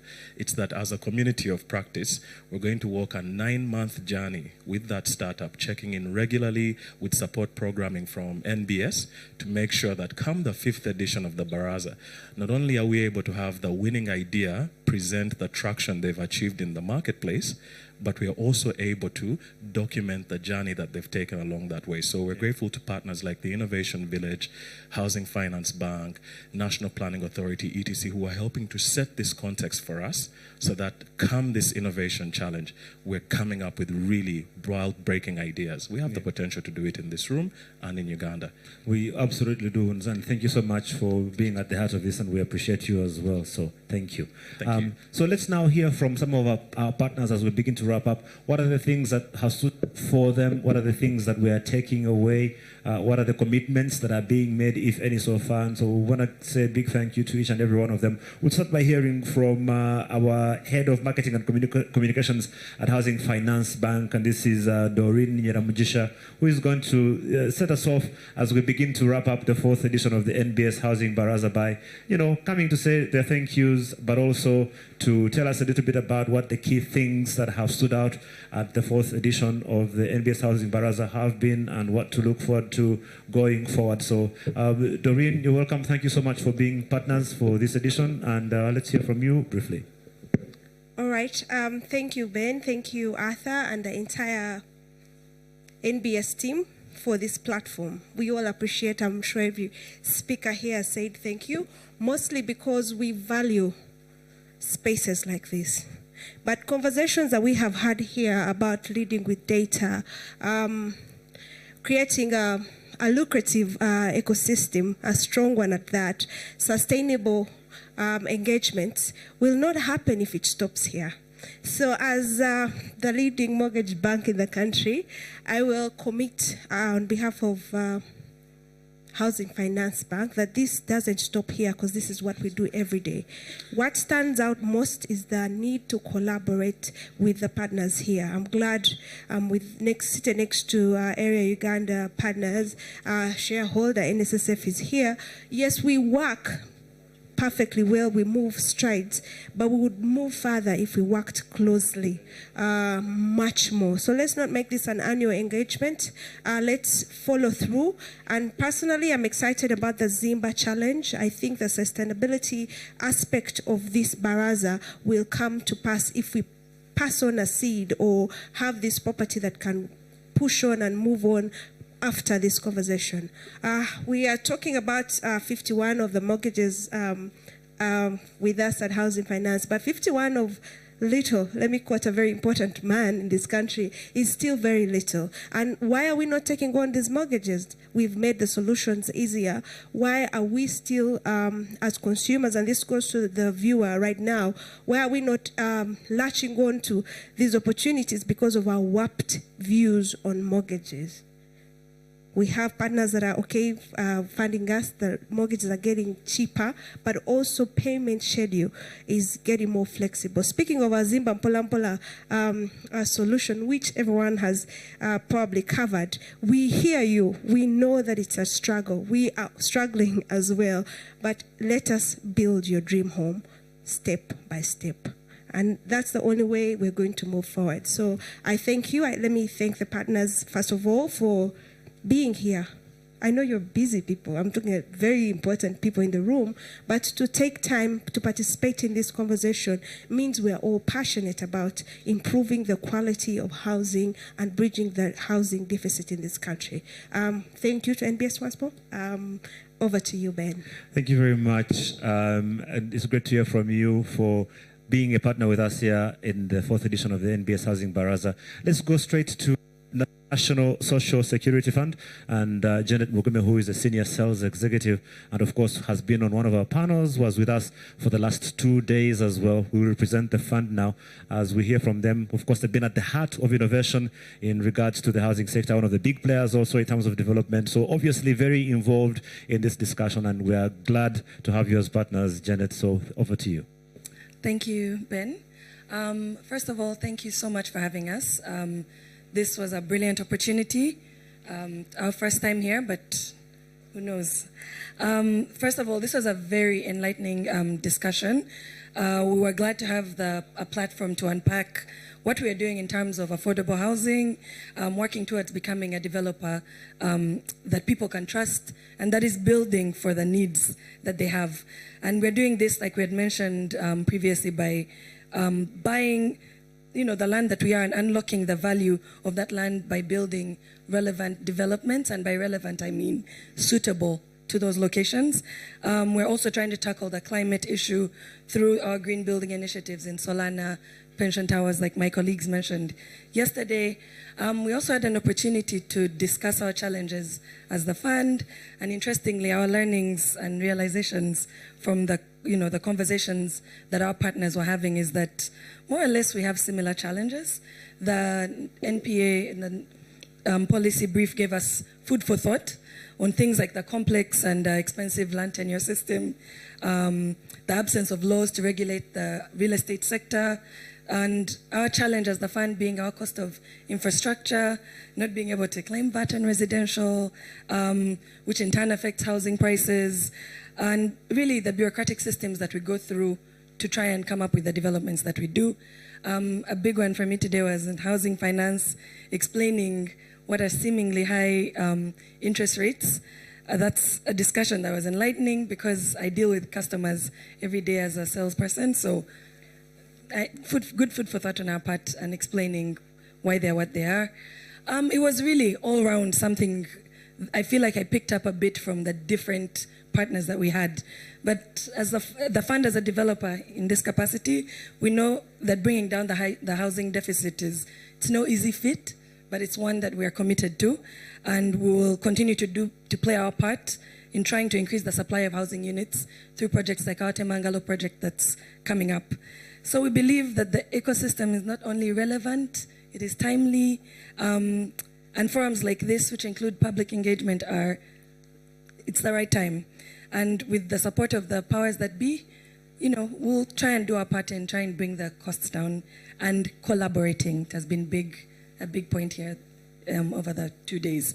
So thank you again, NBS. It's a great platform. Thank you to our partners. It was great to hear what everyone deals with, what issues they face. And I agree with my colleague from Housing Finance. It shouldn't stop here. We should discuss this more in detail. We're really grateful. Thank you so much. Thank you so much, Janet. Let's move on very quickly and hear from our other very key partners. And this is the National Planning Authority and GIZ, starting with Mr. Tumwine, who is with GIZ as a special technical advisor on democracy, human rights, and rule of law. And then we'll hear from the NP as well. And then hear from one or two of our other partners. And finally, we'll hear from our Deputy Group CEO here at Next Media and our Chief of Strategy to share his thoughts in terms of where we go here to make sure that this conversation keeps going on all of our platforms. Over to you, Mr. Tumwine. Thank you very much, Ben. Thank you very much, NBS and all the partners. On behalf of GIZ, we would like to extend our gratitude to our partner NPA that will continue to work and support, plus other partners in the country. This has been very, very informative, very interactive, and very enriching. We are glad that this conversation continues, but also our core as GIZ is a and ensuring that there is element of a human rights-based approach in planning, programming, in tax collection, in revenue, in banking. That's our core as an institution. And we look forward for further conversation and discussion. And we really see that the element of the vulnerable communities, of leaving no one behind in all aspects, is very important for us as GIZ. I thank you and wish everybody a good evening. Thank you very much, Mr. Tumwine. We'll go on to Mr. Dennis Tugume from the National Planning Authority. We'll also hear, of course, our commissioner representing Uganda Revenue Authority. Since he's here in the capacity of the authority, we'll have him say something. And then also, very briefly, the Innovation Village. And of course, we'll thank our Ministry of Land, Housing and Urban Development. And we've had the Director of Housing here with us as well. We'll get some thoughts as we wrap up. Thank you. I'm not Dennis Tugume. I'm Andrew Sali. I'm Acting Manager for Research, Policy Research and Innovation at NPA. As we set out to partner with NBS, we wanted to reach as many stakeholders as possible using the NBS media platforms. And I think we have achieved that. So we thank NBS for partnering with us on this issue. And we have received all the views that we needed, I think, because what the purpose is to enrich the cabinet paper. We are going to have a discussion on Ministry of Lands, Housing and Urban Development, so that we enrich the paper that is going to be submitted to cabinet for consideration. So the issues discussed here are in the right place. And I would also conclude by thanking GIZ, who are always with us. So when we come to you again, you know they are behind us. Thank you very much. Thank you all participants, and I wish you a very good evening. Thank you. And thank you very much. Very well received. Let's hear from Commissioner Mutebi. You've already made a very good impression on our audience. You've spoken very well on behalf of the authority. And some of the comments that we received online, just for your benefit, are that if you're the kind of people who are in charge of the revenue collection in this country, that then maybe there is hope in terms of where things are going. So that's just a personal note to you from some of the things that we've seen online. I'm sure you will get this when you go to check out our hashtag NBS Housing Baraza, but on behalf of the authority, you could probably say something brief as well. Thanks a lot. Thank you very much. Somebody commented here earlier that you cannot keep milking a cow that you don't take care of. I want to assure everyone, part of our job is facilitate trade. Our vision is to mobilize revenue for national development. There's nothing we're doing that is in self-interest. We are very happy to receive feedback to make sure that we improve, but we're also very happy and have been very determined, at least as far as the strategies of URA go this year, to engage with communities, to understand our customers better, to tell our story, because this money doesn't end up in URA, it eventually comes back to you, so that we understand this tax thing, not more from a perception of fearing it or resenting it, but embracing it and being key stakeholders into the process. And we're very thankful for NBS for enabling us to engage with you today and to share part of that story. Thank you so much. Thank you so much, Commissioner. Let's hear from the Innovation Village. We've got Michael Busho, who is the head of corporate services at the Innovation Village. We've heard some of the exciting things that you're doing, and we're grateful for that.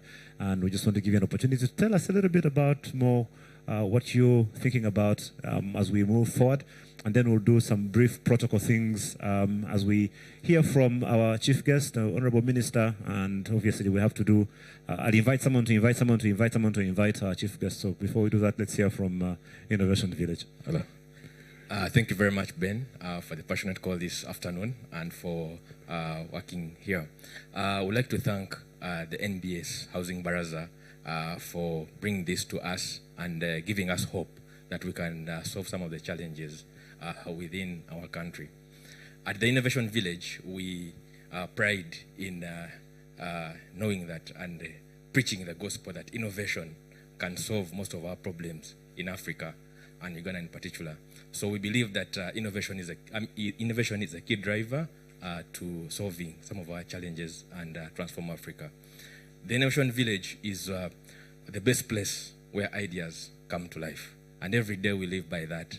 And so we look at most of the challenges within the communities and work to solving these challenges through innovation.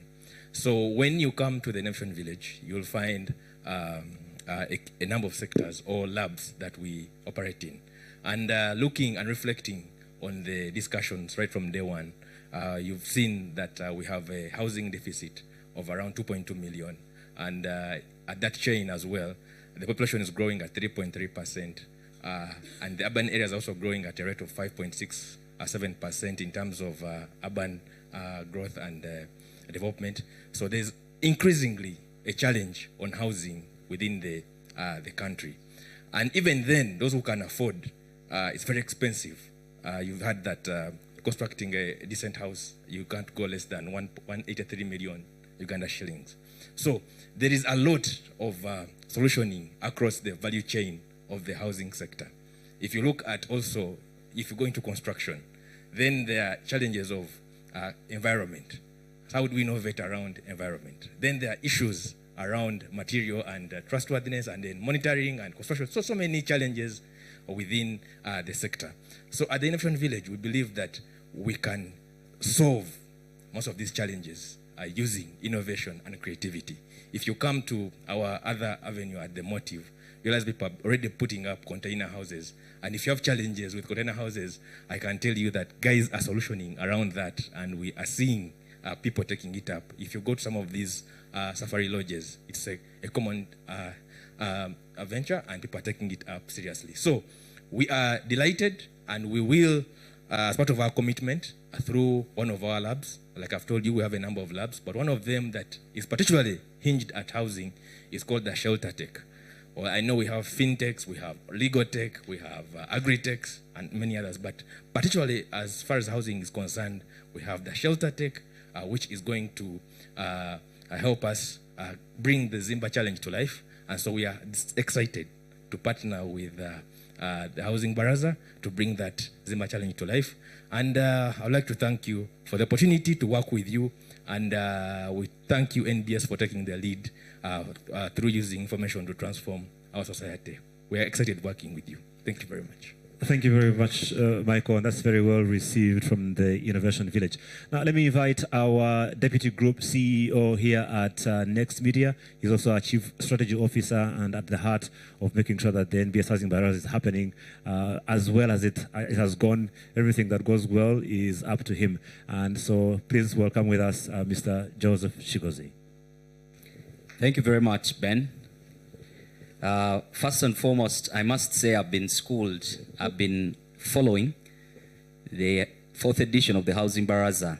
I've been on Afromobile in my meetings, in my car, put it on and listen to it like as if it's audio. But I can tell you there's a lot that we learn from every subsequent edition. And some people have been asking, why is NBS Housing Baraza going on?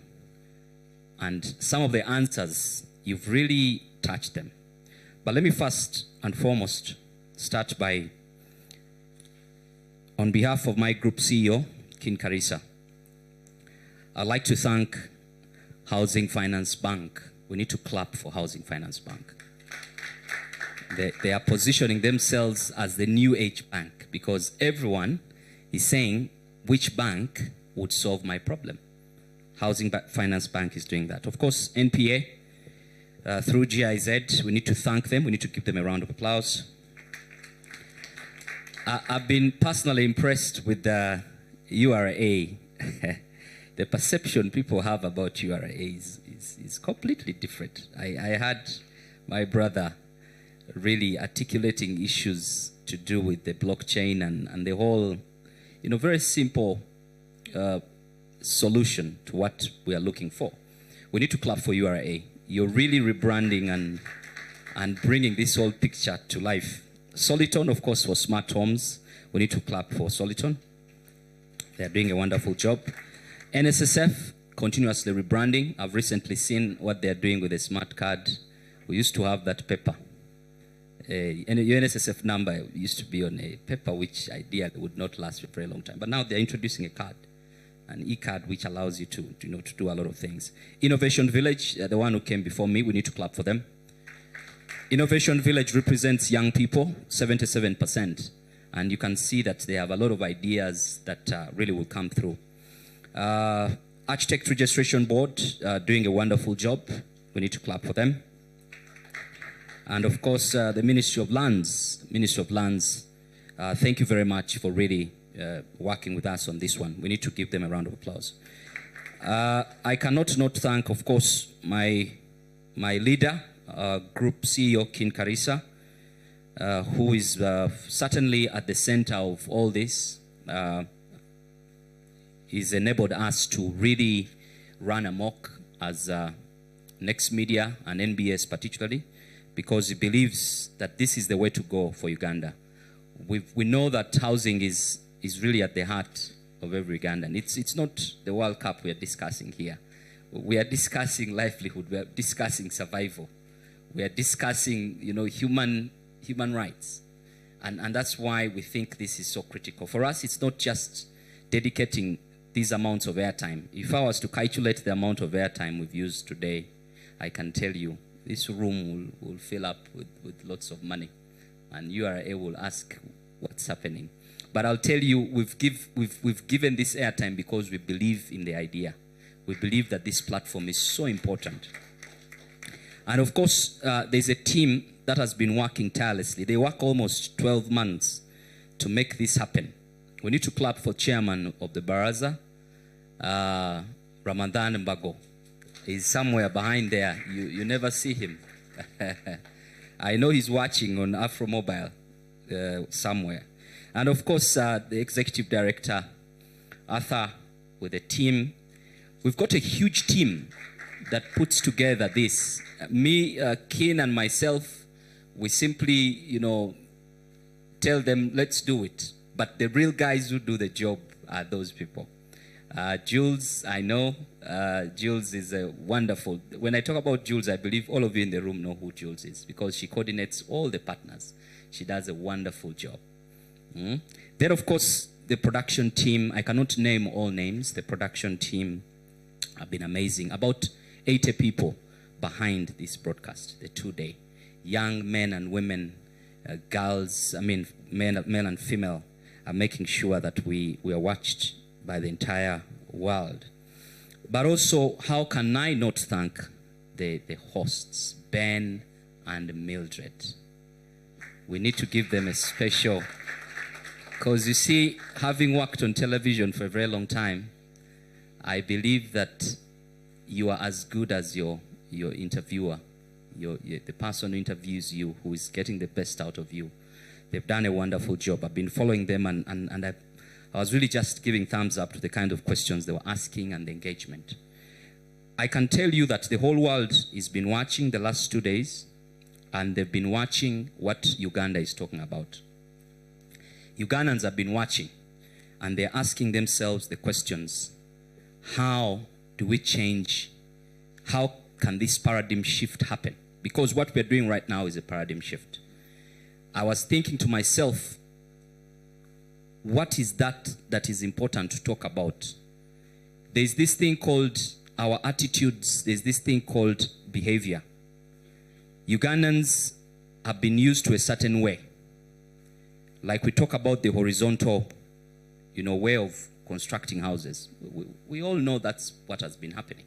So the issue here is that we do not have the information about what should be done. We really do. When you hear the speakers, the panelists, they know exactly what should be done. But we need to realize that it's attitude change. We need to change the way we think as a country. And that's very, very important. As Next Media, we don't have all the answers. That's why every other year we dedicate this platform to, one, continue to change the mindset. The mindset is what is really causing a problem. Who said that we need to use brick and mortar? Who said it? That's my point. So it's the mindset. So through these interactions, the panel discussions, we are very confident that through this consistent engagement with all partners, and of course the theme this year was amazing. I had to really give kudos to the team, building a strong housing ecosystem, because none of us can exist alone. The whole is greater than the sum of its parts. So whereas government is thinking, Innovation Village is thinking, you have Housing Finance Bank thinking, we need to have a unison way of doing things. And this is what this ecosystem is all about. And we believe that NPA is going to help us to really put together a very exciting and very powerful paper that is going to lead the discussion. Of course, the issues around taxation, issues around innovation, issues around financing will still remain a discussion in people's homes. I know that people have been listening and watching, and they're asking. I heard that very famous statistic, which is trending, by the way. 7 out of 10 Ugandans renting in Kampala. When we posted that, I can tell you, people ran amok online. And people are beginning to say, okay, what does this mean? But this is information. The way you think about it is going to be very important. So that's our role. So how do we move forward? After all, the 2 days, exciting discussion, there's been a lot of humor if you followed. And I'd like to say that as Next Media, as NBS through our brand, we can tell you we are going to continue to dedicate our resources, human, equipment, to housing in this country. Moving forward, of course, we want to embrace the idea of the innovation challenge. We believe that the future will belong to those who innovate, isn't it? So the innovation challenge is going to be one of our agenda items moving forward, because after all this talk and presentations, something has got to give. We want to continue the small interactions, more intimate interactions, where we are now looking at the nitty-gritties, and of course spearheaded by our teams. We believe this should happen in a very short period of time. But also we want to, rejig our content strategy, because we are asking, why should a young person watch NBS? Is it because Uncut is very exciting only? Is it because of the other programming? We want to bring a lot of housing programming, because there's a lot of content around housing that we've just seen. You can't finish it. Even if we were to give you a whole day, you'll still talk about so many new things that are happening. So we want to continue this discussion in our programming, in our news, interviews, documentaries, docuseries, to mention but a few. And of course, we are requesting NPA, who have accepted, who have obliged, to incorporate all these ideas that we've all discussed in the policy paper that they'll present as Minister of Lands. And we believe that most of them have been watching, either on our social media platforms. The engagement will continue, and will continue to provide a platform for Ugandans to live a decent life, and of course for the future of the young people. That's our job as we continue to inform, to transform. So once again, I'd like to thank our partners. Please continue working with us, because Ugandans are going to look at you differently, because you're adding value to them. I need you to clap for yourselves once again.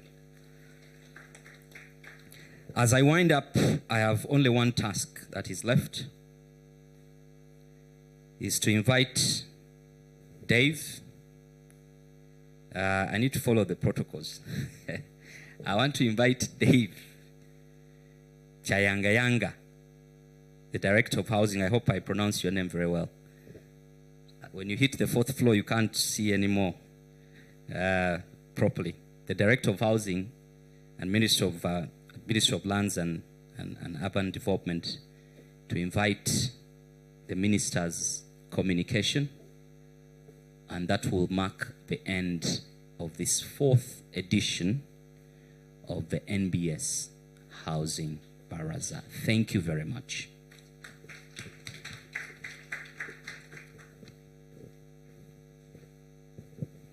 Thank you.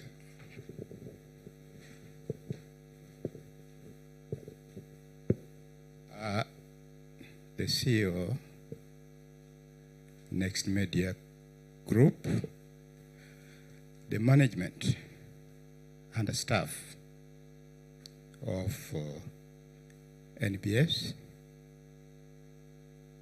as government, as a ministry, we want to take this opportunity to say well done. I know we have worked along with you since the first edition up to today, and the issues you have been discussing in the last 2 days are very critical and very central to us as government, and we don't take them for granted. They have come at a time when we are rethinking and packaging housing under the program arrangement, because the ministry and the government generally under the NDP3 seriously considers urbanization and housing as critical and to take us into the future where we are strategic. If you can remember, and if you are to appreciate how important housing is, you can roll back to the lockdowns during COVID. No one was advised to run into the forest. No one was advised to run to the lake or to the water. The message was simple: stay home. And when they stay home, they are talking of stay in the house. But the question is, which form of house? So COVID made us to understand the various dimensions of housing. It became a critical health issue. The issues you have been discussing has been followed by the top leadership of the ministry, the technical team at the ministry, and definitely they are going to be incorporated in the policy decisions and in the papers that are soon being presented to cabinet. The aspect of data is very central in planning, and it cuts across. And indeed, that is the way. You cannot move unless you get the numbers and the data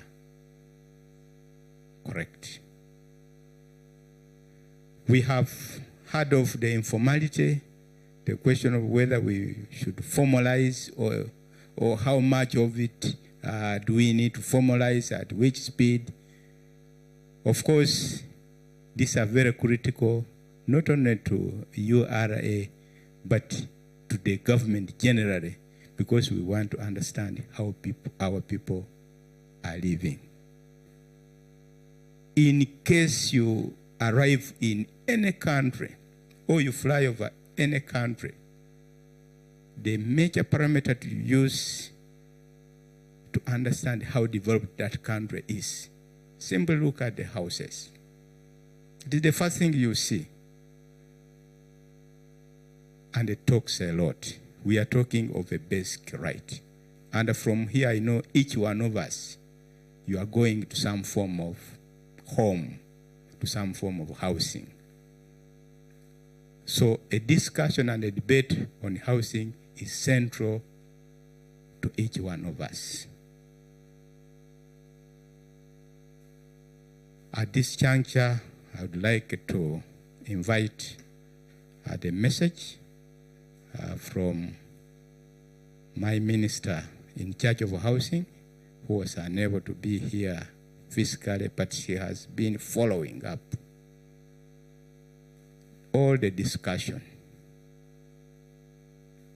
And indeed, she takes housing as very critical to the development of this country. And it is the one to push us to the middle income status. So you can listen to the message of Honorable Persis Namuganza. Executive Officer and Management of NBS and Next Media Services, the real estate practitioners, the various presenters and discussants, the organizers of the First Housing Baraza, our global audience that is following us on various platforms, ladies and gentlemen, my name is Honorable Namuganza Persis Princess. I'm the Minister of State in charge of housing in the Ministry of Lands, Housing and Urban Development. I once again thank you for inviting me at the closure of this important dialogue. I would like in a special way to thank the management of NBS TV and Next Media Services for identifying housing as a key sector to society and thereby taking the lead in organizing housing barazas. The housing barazas touch the soul and the mind of each one of us because housing is a basic need to all of us. It is on this note that I congratulate you upon the success of this two-day high-level First Housing Baraza. The theme for this year is building a strong housing ecosystem, partnering with others to house generations. It's so appropriate because housing requires a multi-sector approach to address the various interventions to close the gaps. This has come at a time when players are supposed to invest more in housing to address the deficit, which stands at around 2.4 million. I have been following the discussion since yesterday on this First Housing Baraza, where you have covered critical areas such as integrated communities, building partnerships, and the role for various stakeholders. I have also followed your discussions regarding this issue of how to address and manage public-private partnerships. In all these, structuring financing to meet the requirements of various stakeholders is very key on the sector players. Ladies and gentlemen, as government, we are following these issues closely, and we shall do our best to address them by bringing all infrastructure services agencies together for purposes of making housing more affordable to our population. Indeed, housing is one of the key indicators of a person's standard of living and has a significant impact on the health, welfare, social attitudes, and economic productivity of our population.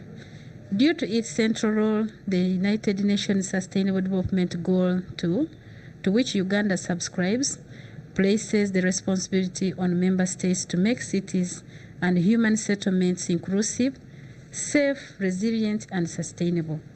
In line with this, the government of Uganda has committed herself in the National Development Plan 3 to give strategic emphasis on housing and urbanization.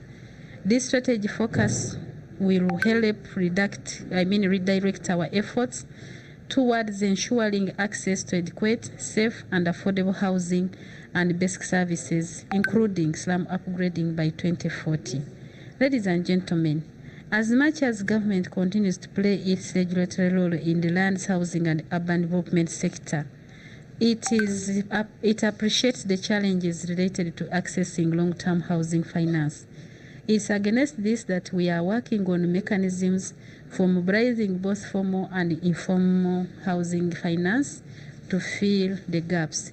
In fact, our cabinet paper, which we are preparing, we are recommending that government should add or inject money in the Housing Finance Bank to help ease on the mortgaging interest rate. The government is also looking at the aspect of attracting more investors in the housing sector to increase housing in the country and suffocate the housing deficit. This is going to be deliberately done to attract both local and foreign investors by looking at guarantees for capital investments in the sector. Lastly, I would like to once again thank NBS and Next Media Services. Thank you so much for putting a house at the front. This is the second time you're doing it. We are so happy that we are moving together in the direction of achieving affordable and decent housing. We appreciate your efforts as government, being that you really air out what the people want to hear and they see what they want to see in future when they are living in a smart and organized environment, but yet affordable. And the whole team behind this first housing Baraza and for making it such a success, we really appreciate as government. I look forward to the fifth housing Baraza next year because I really wanted to participate in this one, but I was so engaged that I have not managed to be there physically with you. But thank you so much. What you discussed there form part of our government discussions in this very important sector, and what we discussed in the last year's housing Baraza has formed part of our cabinet paper, where Her Excellency the Vice President Jessica Arupo presided over. We have made them part of our cabinet proposals, which we are yet to present. May God bless you all. I remain Princess Namuganza Persis, the Minister of State in charge of housing. May God bless you all. All right, thank you very much, Honorable Minister, for the kind remarks, and it gives us comfort that the discussions we've heard were not just pastime discussions, but that they're going to inform policy when government is looking at what to deal with. I also can't say thank you enough to all our partners, Housing Finance Bank, Uganda Revenue Authority, GIZ, the National Planning Authority, NSSF, Plascon, and all the other partners who have ensured that this comes to pass. The fourth edition of the NBS Housing Baraza comes to an end. But earlier on, of course, we had engaged in a discussion of asking people whether they would take up container houses. And for those who are still saying no and you think it's an archaic kind of discussion, I think we just need to look at, I know Joe loves sport, my boss loves sport, and there is no way he could have done his speech without talking about the World Cup. He did, definitely. But I want us to just look or pay attention to Studio 974 in Qatar, which is going to host 7 of the World Cup matches. And it has been built by 974 recycled shipping containers. You can imagine that. And that's just a temporary stadium. For those probably who had paid attention to, it's temporary, but it was put up. It will have restrooms. It will have changing rooms. It will host about 44,000, football fans who will be able to sit. And after it's all done, it took them about 1.5 years to put in place. But after it's all done, it will be, put up aside, and that will be a waterfront because it's right next to the coast. How beautiful technology is. And for those who are still thinking we are thinking about Vintuya Bazungu, I mean, these are the things that are actually being done. But ladies and gentlemen, we need to bring this to a close. I want to say a special thank you once again to all our partners. Let the discussions continue because they've not ended because of the 2-day discussions that have ended, but they continue to inform policy to bring about the change, use the data that's available to bring about the much needed change. From myself, Mildred Tohaise and Ben Wine and the entire team that was earlier introduced by our Chief of Strategy, Mr. Joseph Chigozi, we want to say a very big thank you. Until next year for the 5th edition of the NBS Housing Baraza, God bless you.